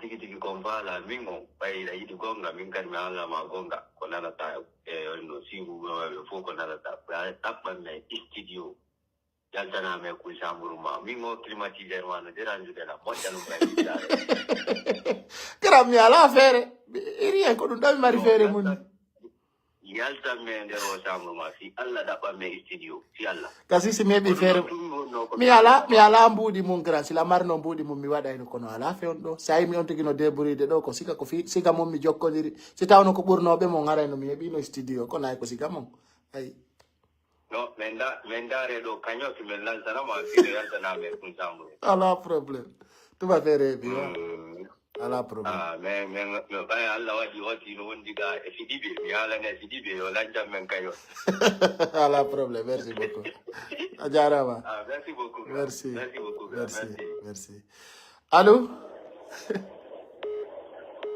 allo oui alhamdulillah mi sikki no haray ko écouteur waɗɗo mara ɗon branche téléphone on ka auto ok allo oui Ah, me nande ma joni. Nande? Ah, ok. Voilà, ara yi ko fi au programme la Guinée. Ara yi programme on a donné no manifestation no on sita ara yi ko manifestation avec détermination ara yi kadi ko tawata ara wonbe be no de manifestation sita ara yi ile woni engagé ara na yo wobbe ko ko maybe ara ko dallo bi. Ah, grand, kono andi manifestation ko foti. Hara wana si gadi di la Guinée do. Enen no gasa depuis manti den fi politique la Guinée on ko manifestation tout. Ara kay na fata bus. Jono enen de way jokkude dun tun enen ko dun tun jokketen. Jono sa wawli kadi be na manka so dado. Joni le jono ko andi kono kadi wuri décourage de yimbe be mi ala ne. Hande yaundara ko présidentiel udalen poste ko ndara commentaire jidi. Hakuni may Allah anda way noddu de gere préfecture ya jodda e capital. Kay bigare. Andi ngol leñol men goddo leñol woni asikay man na taaki siki ndo woni asikay tida debbo ta yinki debbo andi debbo ko yidi ko yoti debbo ko weli tinga tay na ko na patalu aw ngol leñol men gol ko lo to ndi hande e yidi nan ngol ko wela tabe ay tay na ko na patabe kule adna to tido hande kadi de ni fere adna to tido yiti ngirane gonga inde ne ba mo warede andi te wona be warede ko sito tay na sito ma odi hande bino no dido inde do yalti pati ko wara be be ngata na ka fami ma eki ono no andi tay na ka fami ma eki andu to ara iko netto mai ko leñol ma mai no musu no woni hande o be mai ara ko mbadde ko fami ma goddo mi to jago ko men si tay be men no mai be na ko kan no hebade on kadi sitti men daru on ko men do be hande yo yalti ay dara determination ko hala ma ay da hala da tan ko determination hala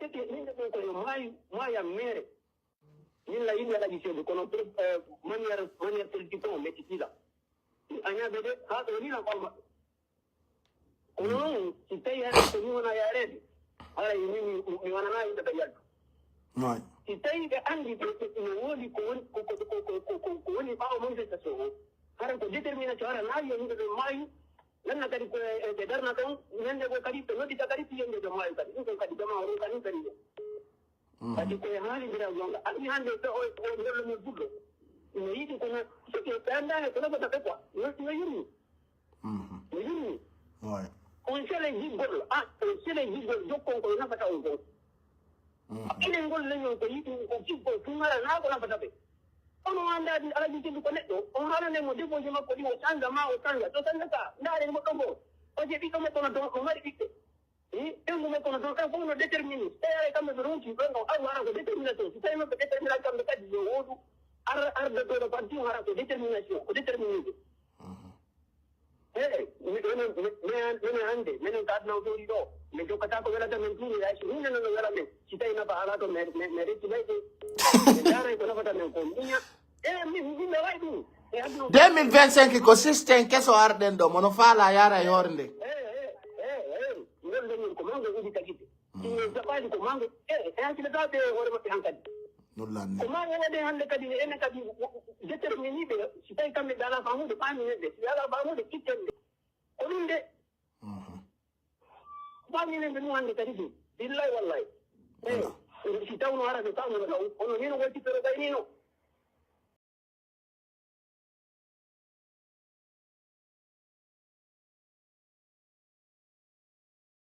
yeah si taw no taw no ono ni no wati pero dai ni mi prepara dubi tati anda bi ganyoma yo preparo on do ni de yalto wallahi de bay tare mon ta to no walla on si tay ara ko determination non kadi ara ko e leydi démocratie c'est mon ta ko plan a tout match wala plan C wala plan D ko plan A tout yeah on ko da gasata I can never be na ma do na de fe tana waniri tana waniri ay ko fami dina wade goto ma do na de fe andi de ilmo do ni go digite parti oni go digite adno se kilo D'accord, ala problème ara en jonna wobbe kadi kongol nana ay tanjidi nebi. Voilà. Merci. Vraiment merci beaucoup. Ala problème. Ala problème, ajarama. Merci. Bon, mashallah, alhamdulillah, rabbil alamin. Jama on famude mojaja, andi paiku sare mono hutiti, moi je suis un porteur de voix. L'homme sans détracter, bien entendu. Donc, mi oheda de Conakry ayomu. 2025 do mi hala non sinati. À partir du 1er janvier 2025. Mo kala wada ko fala. Lagine subi den gonga kanterti den fenande den. Kala moni mawi do den sodita en tewi. Parce que ono ngo wela gerande de. Vami ono ngo wela gerande. Kono min son hollilan ko yimbe dugulabe. On tawa meden sadi dum itti marché yengema. Nabi dum ha koronti. Paki nokkel di fo. Min lagine fo wula yo kono mi wula tawande. Min mi mema na yo vrai. Mi mema ngenge du mondu ngandu sika. Tere ben kolonko. Fenana lionde min paga ya live program diande. Min mi yanata goddo goy. Kono non hundu ko anko, ko hundu ko ando ko do ko gere. Goddo ala shwa. Min ko do wadi mtoro tako, mi nyamanta goddo, mi landu tako goddo service. Ko fita goto kaya sange ko fala wolde ko. Manifestation lanni lagine. Mono uti dun no. Yo ese indal. Dun ko laabi payno min nami ngali dum. Dun na affaire ethnocentrisme no. Anko nyande o goddo yaltuware. Nyande ara solution fu yala. Rien. Sina indugole kari mai epidun na yurmi. Kari fellama epidun na yurmi. Tado mena yurme tendara dum. Ina yo contribuer dun lanni do. Mi hala no 2025 do. En gerindira ko kani. En huwondire. En c'est-à-dire hey, ngolle nyongo dada o yalta o commercial mon few o business mon venande c'est terminé. Mina mi jibay. Mi jibay de mi 2025 donné. En wondira ko kan say pour le foot no jodo na no holori Alpha Condé. Dum no musi aduna. Manifestation ko en tigi watta campagne ka zone jume mi ay Conakry. Tipo Conakry mi wada campagne manifestation watta. Mi yaka zone di fop mi sensibilise. Mi na taw yal tuare do. Mene ngari me ngala do men arti. Comme nganda mi ko sel dale nguli ko mi ay mi wola. Mi ay Conakry mi tagoto manifesto. Hay si be sokaila. Hay si be pia ila mi ay mi wola. Mi mi wada mi wada. Ono do bi sapo joy don do fatu si be be Peter. Be Peter mi ande ko njelo wara. Na lawol me man. Na l'école, na ndia, na fous, rien. Imbe beronki ma Igor Fernande lanni. Ande kadi mo kala fala de la mo ya daro iko yeso me utira bawo. Don si on wadi dum ko en goto. Kono su sta dumbuya do wano se ku konduno. Imo France. Imo ina to imbe be yaltu manifesto. Ibrahima Diallo bengu makono ka sente. Hande so jeti famille présidentielle dale hombo woni lagine. Ay goto. Ko inu gol tu militant et sympathisant. Dum lanni. Johnny do adna onko terre à terre. Et yino Donald Trump lamuri. Donald Trump fopu yino lamuri do. Démocratie le no Amerique ka. Amerique goddo budata don démocratie. Kono Donald Trump be fellimo do e hore. Wodi ko gonga ko Fernande yiji dandanka hore Donald Trump. Donald Trump ay bantama do. Dum fopu e yido. Yimbe be no jodo do no innayi. Yiti e asete awasimi asetama. Hare ono ngon sofi dama. Non tu mari ko mi aldon parce que mi accantao lagine ko suudi en ko mi yaltata wola dum kande mo kala mo yilan habbiti waday fenande kala ne se nerve wo be sodila ko dum mi kala mi do loppa e ko yete mi si be sodila be tewi ara be te pass ko dum ko sadi goddo na gonga tumono dum en wondira general wa grand noy ça va alhamdulillah da mari do minute joyi ko nu falda yewtude grande ko yow da don ko fo ndo tawti parce que ko wiida ko fala do laamu hote lagine mais jodagol ko jodi to ngin nayi be yo yaltu manifesto mi tawta dum don grab right jodagol ko jodi to ngin nayi be yo yaltu manifesto fala do lamu hote la gini e o kambe be hotta ha be soke yo non ko wi be yimbe be yaltu ya wadi ya gere soke kanyum kambe ko dum be fala ende mi andi gram men bugondiro don kaaje 2010 amede men andi ko men sakkitor non ay mais jodagol ka jodi to minna no min ko buri la mettude do fo kadi woko Alpha Condé woni en tawde fi en geru dinno don dum gasta Alpha Condé naal jonnata en laamu ala lorrudo lagine ala lorrudo selludale buri Alpha Condé o kanko fawi dum fo gram na kanko yirde dumbuya kanko yirde dum ande so yalti wi dumbuya ko ni way ara yo fala en to fenande non la ni do billahi no gram min koko haalda do fo mi yime be no winde ko commentaire be nabe sodi ma te haal no 2025 e laabondira e poy billahi ndo tawtuma min bagaya lay dum min fala do yimi sodama ay ko mi woni ko wolde do wana fenande andi ko mbo soda ko lo ko tawatare na ko woni wadde fala do laamo yo tipo yo lagine mais jodagol ka jori to no nyama ko fala walo ko fala dogina otoje de fala wadane gardi wadane hay tapiji nokkeli go jawa class business mena me yalta me wola do tie courage dum c'est fini lanni daru aliuba ila nangado hay fus hay goto yaltali jama on ngacci ma yangol yimbe be ngandi kadi mi haldo min mo wala mbudi la mo tako si feje selludalen ka billahi mi halno ka mi halan Aliou Bala moy ngala mbudi mo ala mbudi torompata la gina simo marno mbudi o yoba ene yimbe be yalta dumbu ya no yobude yimbe yalta so winni aéroport do be yalti na mbudi be saka e quartier ji fo yimbe be yalta mo ala mbudi la mo tako ko lamminta ko people mbudi criminel yaga ko di lamminta minde gram billahi ko halda ko fomno tawti haal no fi 31 décembre me yimbe be parenna be wona après eno ko sakkitor den do 6 janvier kadi mo yalti be seka mo ha on tigi nantondira den heda lo 6 le 6 mo yalti be putina mo ha on tigi confirma be beppina ma be beppina on tigi be beppi na be beppina men kadi be adana men ay video ji be nena yimbe mombe sai hande gram minuma kayar dawo menen kam woni ngabe den hesa wi gon ko men gine ko yow dawo ko gine mo landi dawo ko gine landade men sa ko non ka pe yame inne be ko gere gra minuma mo landi dawo kambe tigi go yoni hay halda to men te gine c'est ça c'est pas grave. OK, merci beaucoup jonne wobbe Kongol. OK, barka vous, merci beaucoup. Merci. So yi suka be fono wonti diang. Les jeunes ont compris. On wana taba wanga ninso. Les jeunes, ça dit les jeunes ont compris. Wallahi wombe bawa bendo fop fo fami. Wallahi gonga fenande no sidi. Famine gonga fenande sedi. Ndaro be lambendo fo fami. Kon woni fenande bi lopita kay ko woni bawo. Allo. Allo, assalamu alaikum. Alaikum salam. Tanalato. Ano dulondo de tanafu ya lataw. Awa.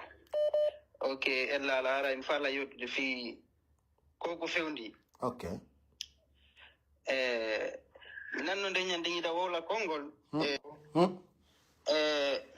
Fi CNRD gasa woni ma fi opposition gasa. Min non ko mi do ko dum fokkiti do. Dum ngemu fokkiti.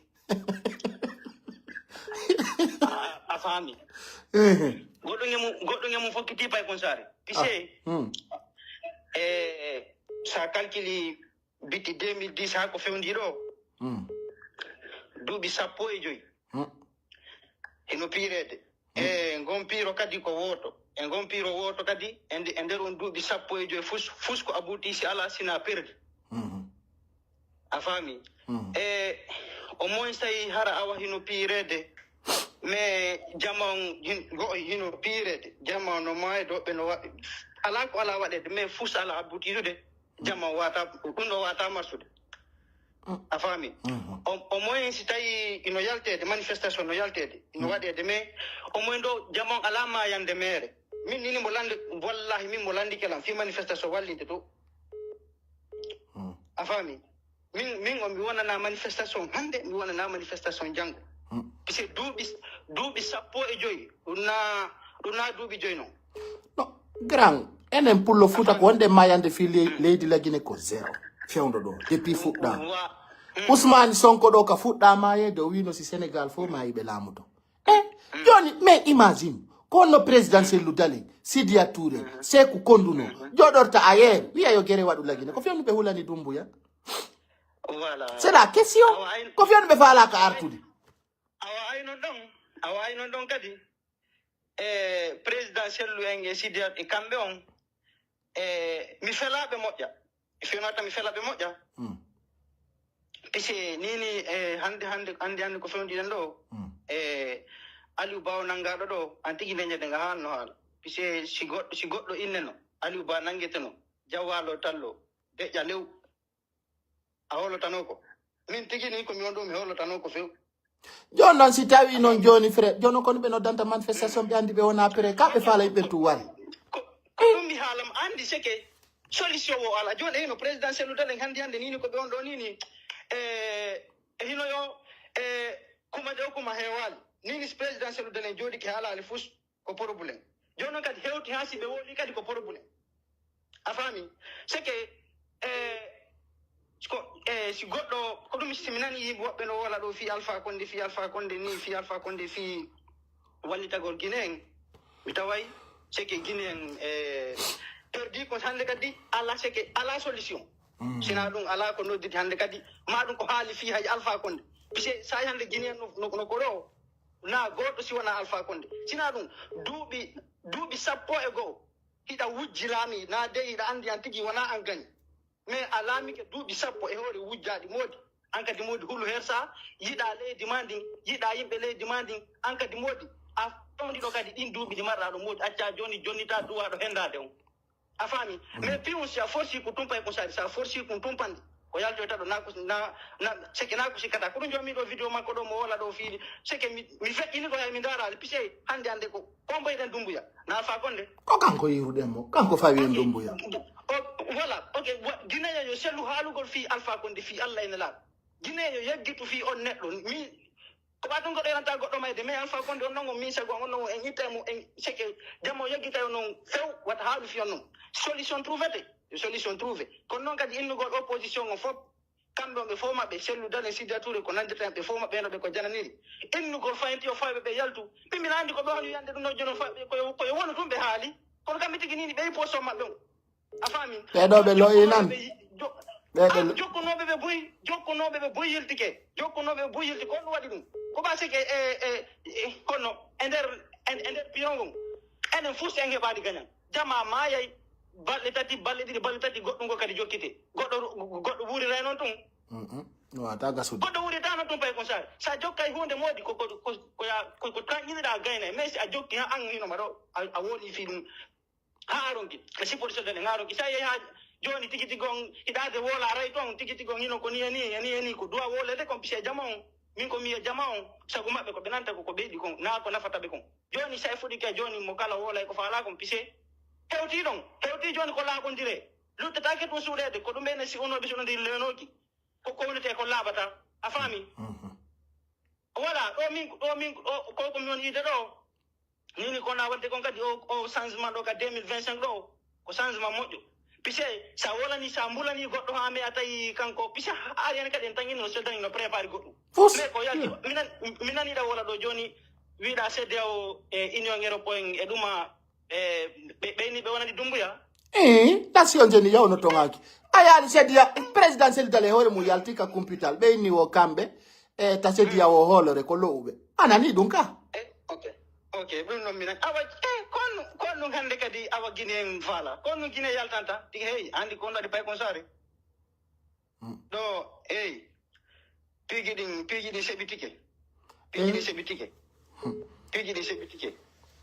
hannde kadi sayi pise enen taw hino ida mari probléme goto mi annda sayi koko joppuɗen ko ngaron ko marsude enen ko taŋini ɗen ɗo si goɗɗo ya taŋinke tawi joni minan deñana goɗɗo no wola ɗo wo Ammara Camara e Bala Samora ɓe fittay Dumbuya ɓe tamu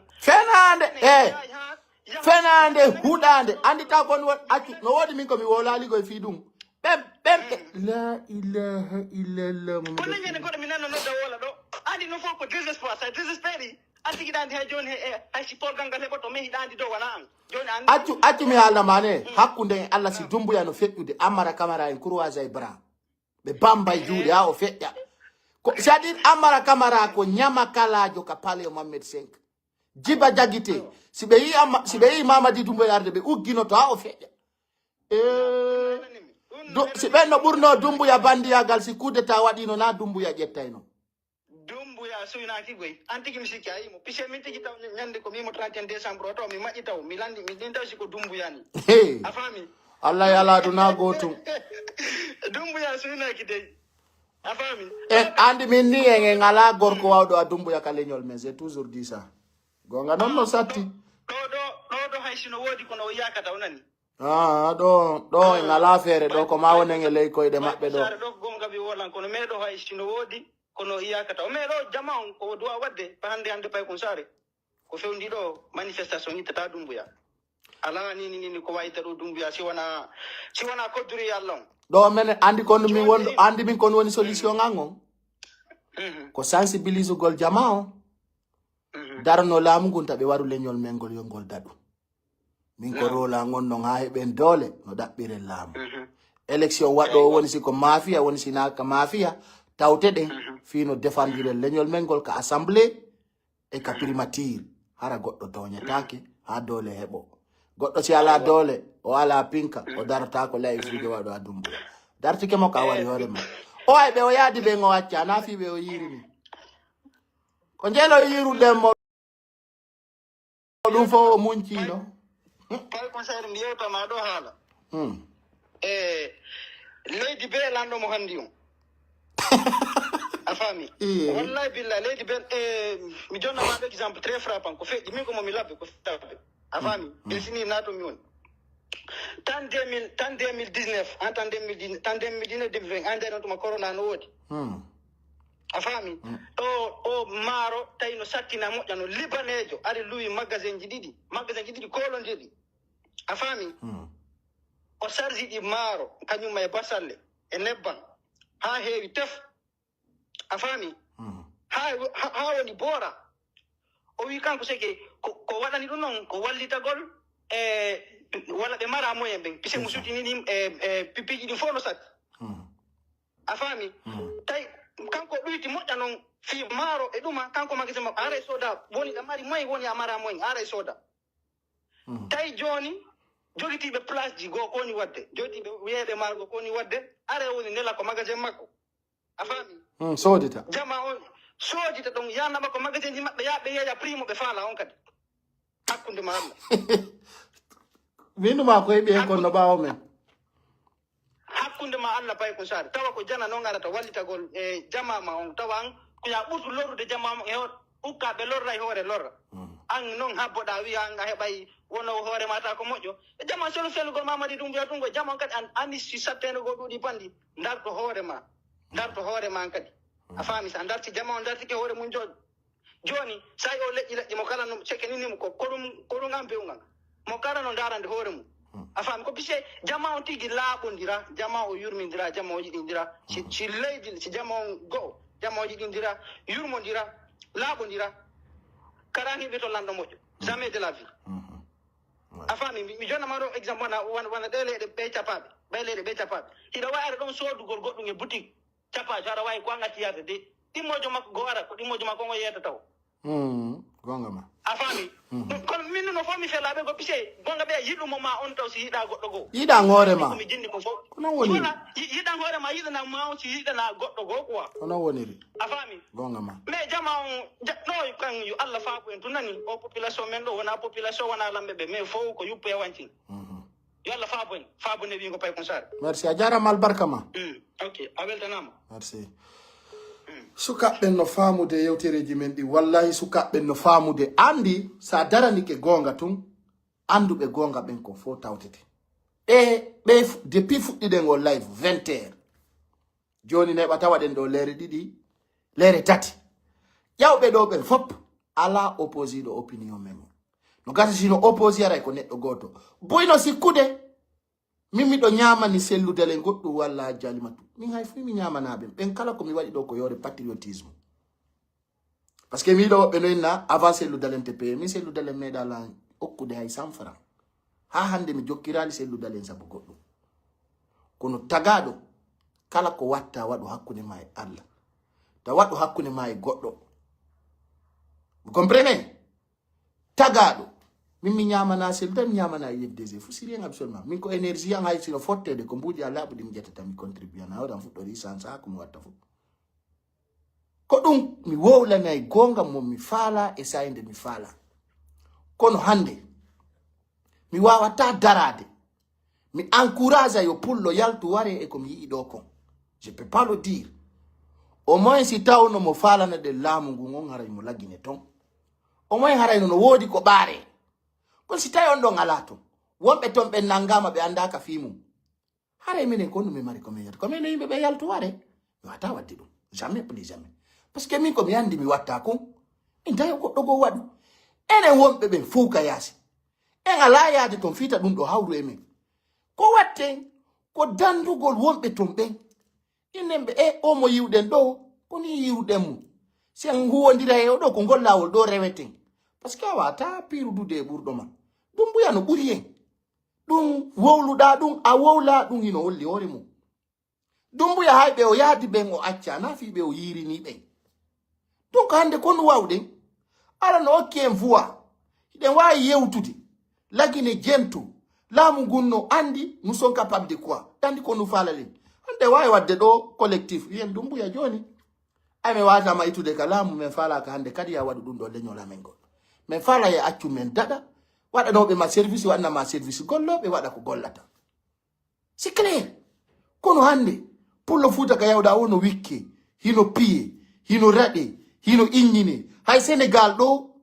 ko président Ousmane Sonko wawi intervenude fita fulbe be wikke do rade wobbe wi no ay kafe en yeyata do wobbe wi hay bitikiji mendi ko yo fermu na en waluto tawata hande na ko na kiri wana ka janani c'est déplorable e wata wadde buri mengo mi ala ko min Ronaldo IFDG gardi be dumbu ya pilando me dumbu ya min itila Dakar do na bila ha ko na kiri o wernila o teddinila min mi do fala yo selu dele lam ondo yawi hotata mi yali lawo ngolo wawata wadde fi yo lam kono mi nirta yimbe manifesto contre dumbuya mi wata wonde mone dumbuya wonu goltum mone makutum wonu goltum contre makutum pour rien comme fala ko ngi jungo makko hebota mi yeke mi nayo jaman wadirni kala yeddudo dum don non mi nata wata wadu no kasa ara an wodi ko anduda burdami no kasa no wodi ko wawda min ko mi wawata inalta goddo wadu kono non mi encourage ta suka e goto yo yaltu yaw darto pinka ma kinape hande littangon 2025 do ko yaw gol ndara si wawa sensibiliser go lamgu fiyo kinape ngiji din accu fiyo arrestation arbitraire jidin accu be jonna inscription ta o jama on nangeta karamo bonna hula parce que on e wotere ko woni nangirde yimbe ben ko harake ko be woni opposant de lamu mabbe ngon man si tay mo lorde ngo wata yaade to o wata lamade enen en jokkaytu nge piro e gere e yeddendiro hande fulbe ben en wakili ke fota yimbe buy addi do témoinji ko ni fekkude ay kamen dum buya tawde warede dum buya hayo yayo wacca e warede sen sanzade joni non enen be sukabe do en wawata jokkude dum do duubi sappo e joyi inde ko dum do continue yimbe be ronki jama on ronki joni sayande Alpha Condé no inayo jama o yalta Alpha Condé ko yimbe hombe mari hay ka 16 makko RPG yimbe arata de Alpha Condé ala yimbe si mo marno yimbe haray no kaso di Fofana so kaka Alpha Condé si no marno yimbe haray no jani ala e kaso kono be no foy ko na manifestano be no rien absolu toujours kambe ko e mel leñol mengol be servata e wara fiyo be hebu intereji mabbe ni non ko yo accu haray ko torondi den ko yo jama utto hakkileji mabbe di modda fiyo be faamu jettembe angola allo duite telephone on takko mom fi Allah duite telephone on takko mom fiyo men nanon allo naam bay ko sare naam oui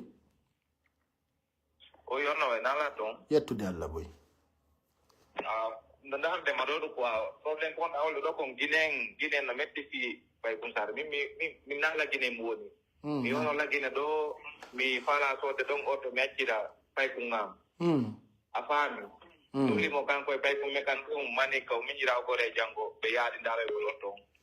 Tay mo bani lang auto wangal 14 millions. Ye? Tay auto wangal ko get mona yede oni auto wangal ko 34 millions.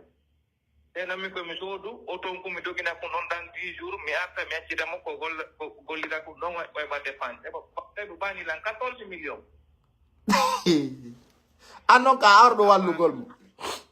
Min no mi ko mi ardo juste 16 jours fi 10 jours ma 15 jours comme ça ram yeyi jono ko auto don ko mi watta ko mi dogina e ko kiti ato ko yetta jere mi jonna mo ko dogina don way ba défense bete amin na ton gol Ndeysaan. afahami woni 4 jours no ditali kay mi ñira ko re jamani kajo wala la o di gra mi na asora mo to ndo ko to ko mo ci goy ine o to ko jeli o ci no ko 10 million de ko no ka to wadi 19 million 5 mi jeje be 19 million ka sabe yo afahami mi wonno woni hi min mo ke jono gore jangon jogi do ngoto wal ngal do ko pide to lanne magal ko so inni wono ngade nim so do pineji nim sanga filtre badan traité mi dogina e ko kiti mi jontamo jono la fala so do to ngari ko mi dogina don dem balde si mi acci rewya ko ni no mi udama mi 7 million motte kunda wata climatiseur mi dogini kundon mi paywana ko dara mi utim problème ngo ngene ngine do anda be akunde me motte wallahi no yurmi gro menen do ara ko ni ko angola mon hara foto do ya hara nade angole jara ko wolo dum portugais foto do ay bi fami yande me go do voyage do mi ala kine beri e ko pion ko ti don nami do majo konno mozambique me foto don ko vale de $60 mi nyami ko kanko yobi sabu non ko portugais to me woni yotude Ndeysaan. Yimɓe ɓen no moƴƴi. kunde minen taw Ɗen bonnidirani. Ndua tanzude ara ba yimɓe ɓen no ka ligne mbaara mi accite koye goto vraiment sensibilisation ma no laaɓa moƴƴa kono hakkunde men enen guine darde moƴƴa famodire yamon doit tanzude moƴƴa bon pour ki hakkunde men ki ɗuuɗi salamu aleykum Aleykum salam. Bon, yimɓe buyno noddude en holla probléme ji ɗin buyno heɗiti en e aduna o wonirɓe partout.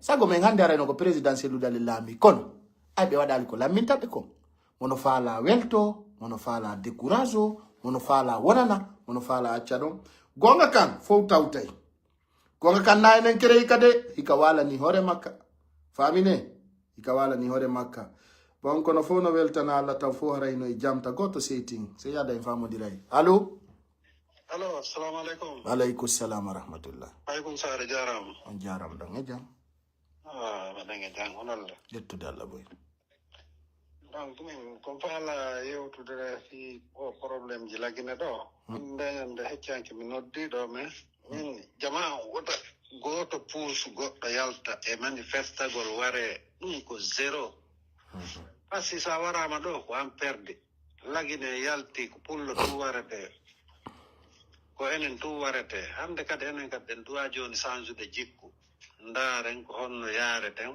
jama min on hara waraka emi ɓurata noon yewtude ɓen haray ko ɓe wonɓe ka laksuwal wota goto e maɓɓe yaltu e ware fi affaire laamu minen depuis Ba Mamadou hakkude maɓɓe Sirajo Diallo Lansana Conte non depuis Ba Mamadou e Sirajo Diallo fewde ko ɓe woni opposant minen meɗen wowlude fi politique lagine kono ha hande sangali ha ari hande alaji sellu hay sa yiɓe yewta a tawa hina faalaɓe laamu wowlirta no goɗɗo innata alaji sellu hande yo na waɗu gere ka meɗen kono no woodi discours ji ɗi waɗa wadde sa wowli jama on si naniɗi tun anda e modigol konngol ɗo ko konngol kelɗugol goɗɗo innata goɗɗo e waɗu gere e leydi ma naada pinka waɗa gere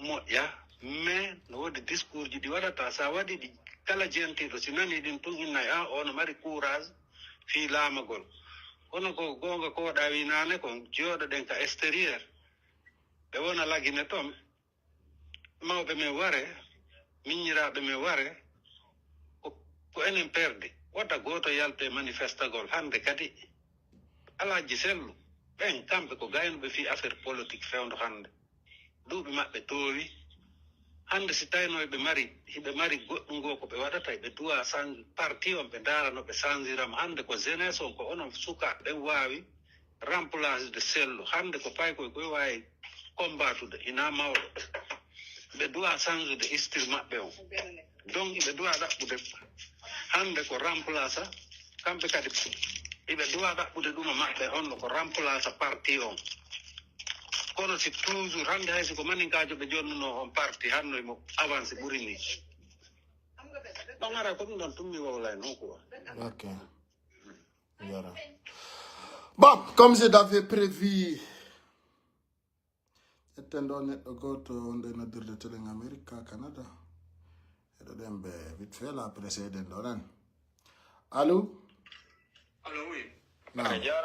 On diara on dit? Yeah, no marsude. Yeah, today. Yeah, on mi fa la yawnugo l'intervention ngamon sera quoi. Ok. Vraiment min komo mika aksa menen fayda manifestation ko watto wo fayda haray ko min victime quoi. Andi surtout non enen pita quoi. Onno min andi ko on to mi o faiblesse men taw ko woni don taw opposant be men ben be wawali maîtrise ko fuuta taw. Ko don faiblesse men on taw fuɗɗi.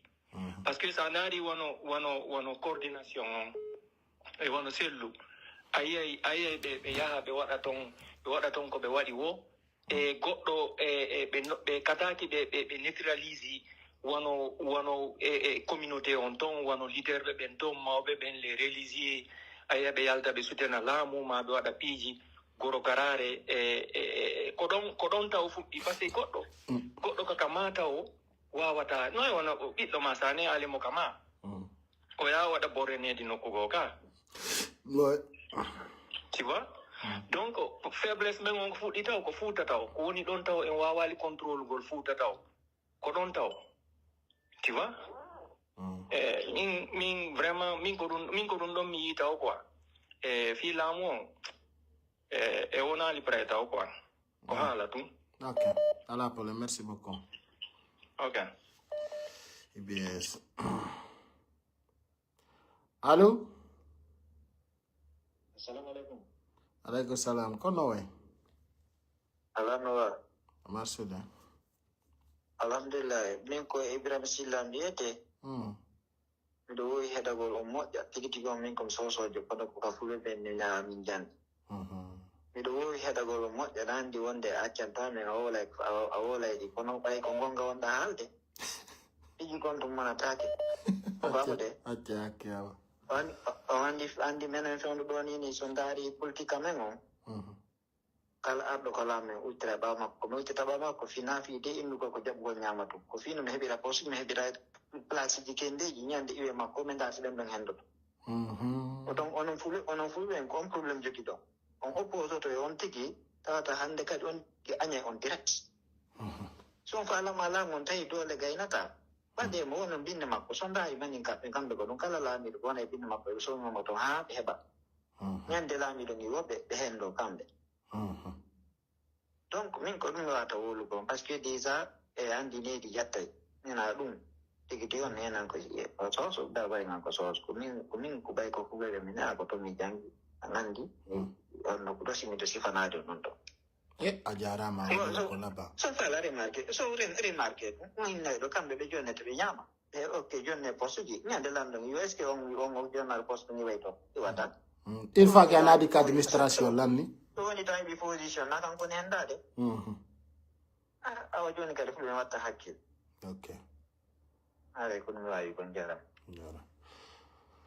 ay o débat ouverte wattane yilay o moƴƴa soutenen o partage on o jonnay on hakkille o débat ouverte mo yiyo ton ɗo mo créé ɗen 1er janvier 2025 si on jentori o hakkille hara on jentorali mo ɓernde par ce que no wodi yimɓe ɓe sendidira yeeso e ɓaawo tagaɗo noon e nder yewtereji buyɗa hocca buy o ko yewti ɗo kon ko yewtere janɗude kono huɗaɗo hutorta min e darino en tawi dumbuyawɗo en gerdi e makko duuɓi tati desan fo ɗe reni ɗum kono odo ko yewti en kondo e wata famude dum hande kono si marbe hakkilbe mijitike be ando yayi kono wola joni yimbe buyno faala jettude en kupa woni allo oui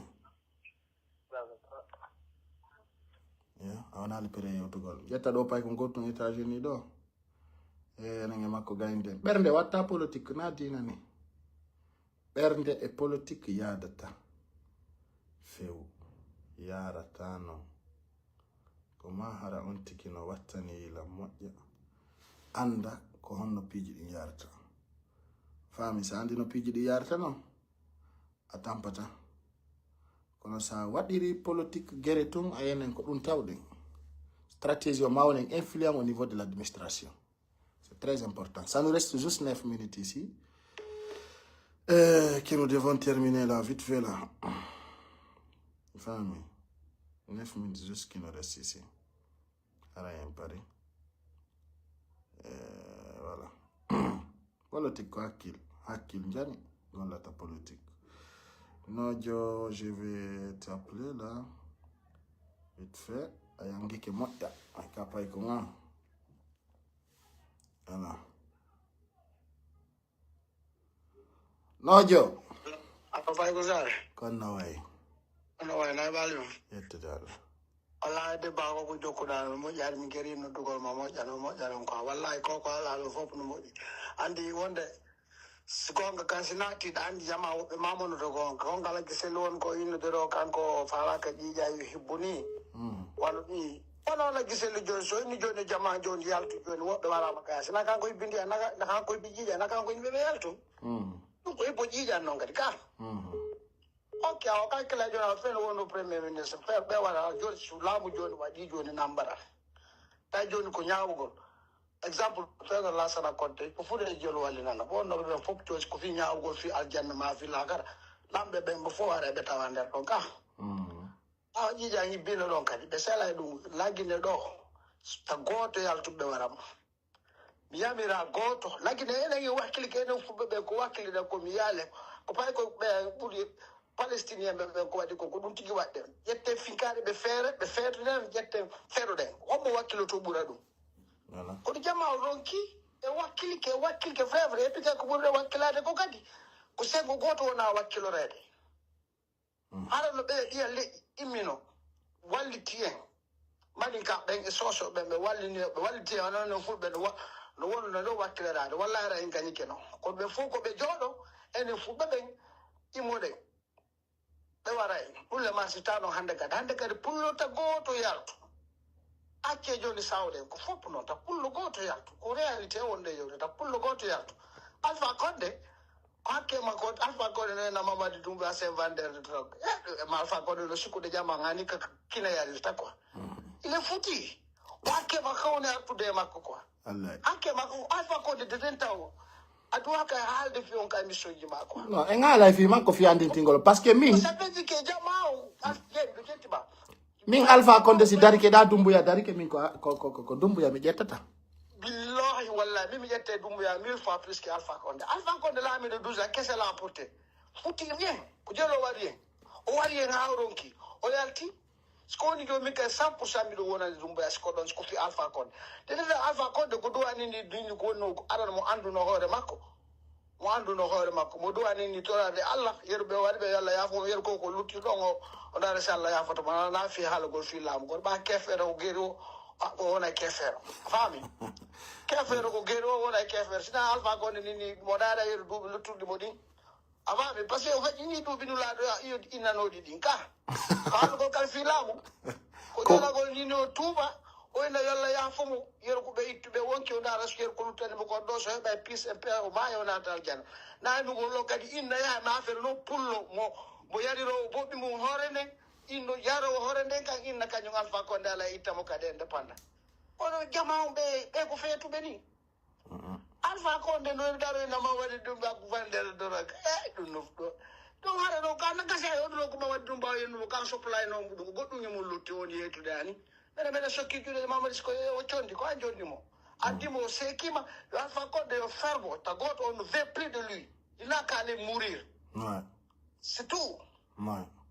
ton ko ɗum joni mi weltani ke ba moƴƴe jama wala en ko nde yewtidira ɗo e foppe jondirde hakkille quoi na hay goto yennu goɗɗo so goɗɗo haali goɗɗum après kadi an kadi wona kadi a haala waɗa ide ma nder ko tigi haali ko kadi quoi na e joɓani ko no yewtirde ni ça veut dire que fof joni wona e gotum quoi a faami wona o se ay suka goɗo haalɗo nanen o inni o suka on suka ɗo min billahi wallahi o inni o enen kam men fuuta jalon tawde de taw ko hakkude men duwaɗe réglde taw si haalen figo ɗum tanke hakkude men ɓuttali ɓaawa taw par ce que jama on ko jooɗi ko wano mawɓe men ko guerendirno wano ɓaawa mum mawɗo oɗo waɗi oɗo goɗɗum mama soro oɗo waɗi oɗo goɗɗum hani ko on contraire ina mo laɓe inna pita laamotako oɗo mo ɓe hiiɗa goɗɗo ko ɗum woni hani ɓe joggitori ɓe neyiri ɓe falla neyirde génération e génération anda noon ɓe wannoɓe on ta feccere maɓɓe mayene minen ta ɓe neyiri men ɗum min humpaka ɗum ɓen haajaka ko mama soro an waɗi mama soro ma minen min sokkajoɗo ɓe fof ɓe maayi ko haaju maɓɓe to ɓe tawi allah taw to ɓe guerdi to minen ñu génération wona arde mama soro ma no pi mama soro an ko hakkude maɓɓe to min ko enen ndiɗo ko enen welti a faami ko ɗon ɗum waɗen ɗum annorade d'accord merci beaucoup Noji nokkugo tun quoi ok merci merci bon musidɓe on beela darude hande limitay ɗo appel kiɗin haray ko atti kon tawɗen weltani kala heɓuɗo sayi mum on e tanji mum ɗi wawi intervenude ɗo jonna aviji muɗum ɗin inchallahu kadi janggo même heure même programme jama on ara e continue e fiiɗi manifestation ji wonɗi feƴƴude ɗiɓe wiide feƴƴa le 6 janvier mo kala jonna avi mum on surtout dans tous les débats e yewten jama on kadi ber ko humpitiɗen kon e no yiruɗen noon e leydi men ndi no woni yarde noon donc aray fof no weltana allah taw kadi hara hiɗon e jaam allah fawon jaam wawon famude ko min faami kon e hoore jang e ɓuttu harana e hoore guere sabuna kambangol mo piyata ɗum ko ɓeydugol kanaru sabuna hande enen ko wonɗen kon yiwde ko ɓuri en ko moƴƴande koye jama on faamu no lagine yarta noon danden hoore men dandinen kadi luttuɓe ɓen donc ɗum no wawi marsude o ko si tawi no yewtede allah waɗi taw mbiɗo wawi innude 99% daruɓe lan ɓen ɗo ko aviji gotum min jogiti Allah waɗi jama wona pré hande kadi fi warede surtout fi politique on donc en wawa gérde ɗiɗo piiji c'est à dire en général e sa yi jama on fof no tawti hande no innude no ɓawan no supporti komi watta kon ko parce que min nafenade mi jokkilan andi koye gonga men wonɗen hara inchallah mo kala kadi o resatu téléphone mum o surtout janggo sonnaɓɓen kañum kadi ayara yiɓe ga kamɓe kadi ɓe wawi noddude ɓe jonna aviji maɓɓe ɗin e voilà ɗo ko worɓe tu woni noddude rewɓe kadi buyno nder ga haray kamɓe kadi ɓe wawi préparade janggo ɓe nodda e jonna ko ɓe andi kon ayaray kamɓe kadi ko ɓiɓɓe maɓɓe wona warede e ko kamɓe andi kono woni so worde ha jibina ɓen ɓiɓɓe ɗon ɓen kadi si fellirama wa baalum aray no yurmi donc wonɓe ɗaɓɓude mbuɗi kañum kadi darna cuuɗi ɗum liɓe ɗum ɗon kadi no satti joni noon ɗum wawi accude wo ko sen heɓi yimɓe wonɓe ka laamu darantoɓen sabu ɓe ko sabu ñaami sabunde donc siɗa mari sabu moƴƴo haaju boneji boyi hino daɗi ɓe wi sabu moƴƴo sabunko kum fande o allah taw tumaray kum moƴƴi sa yi hande woɓɓe boyi cuuɗi mum no zone réservé kono ɗi liɓaka sabu honɗum sabu ko ɓe mari sabu ko laamu ton kon donc fusi lawaki ɗe wawi réparde ko feƴƴi kon e ko toriɗen allah l'erreur de passé ne se répète plus au sein des scènes politiques donc si tawi ko Mamadi Doumbouya tun condamnete opposant ɓe ɓen kañum nayo condamné kamɓe kadi ɓe mari défauji maɓɓe ɗi ɗin kadi ko ma wole donc haray ko ɗum woni nder toon inchallah foppu no weltana ka page ɗo kadi faala ɗo abono faala ɗo désabonno ko addi kon taw min wana hay goto woni lañamminde famine min ɓe wi ko kuɗol gotol sortoto e suudu huɗo si intandu kala tawɗo no mi wayi ni o hitande 2025 ɗo welali mo yontigi moɓu yaha ha mi ɗaɓɓitoye donc haysi ko goto jenti ɗum ɗon sanu suufi donc ɗum woni nder ton merci beaucoup et bonne soirée et au revoir, que Dieu vous protège. Ciao ciao.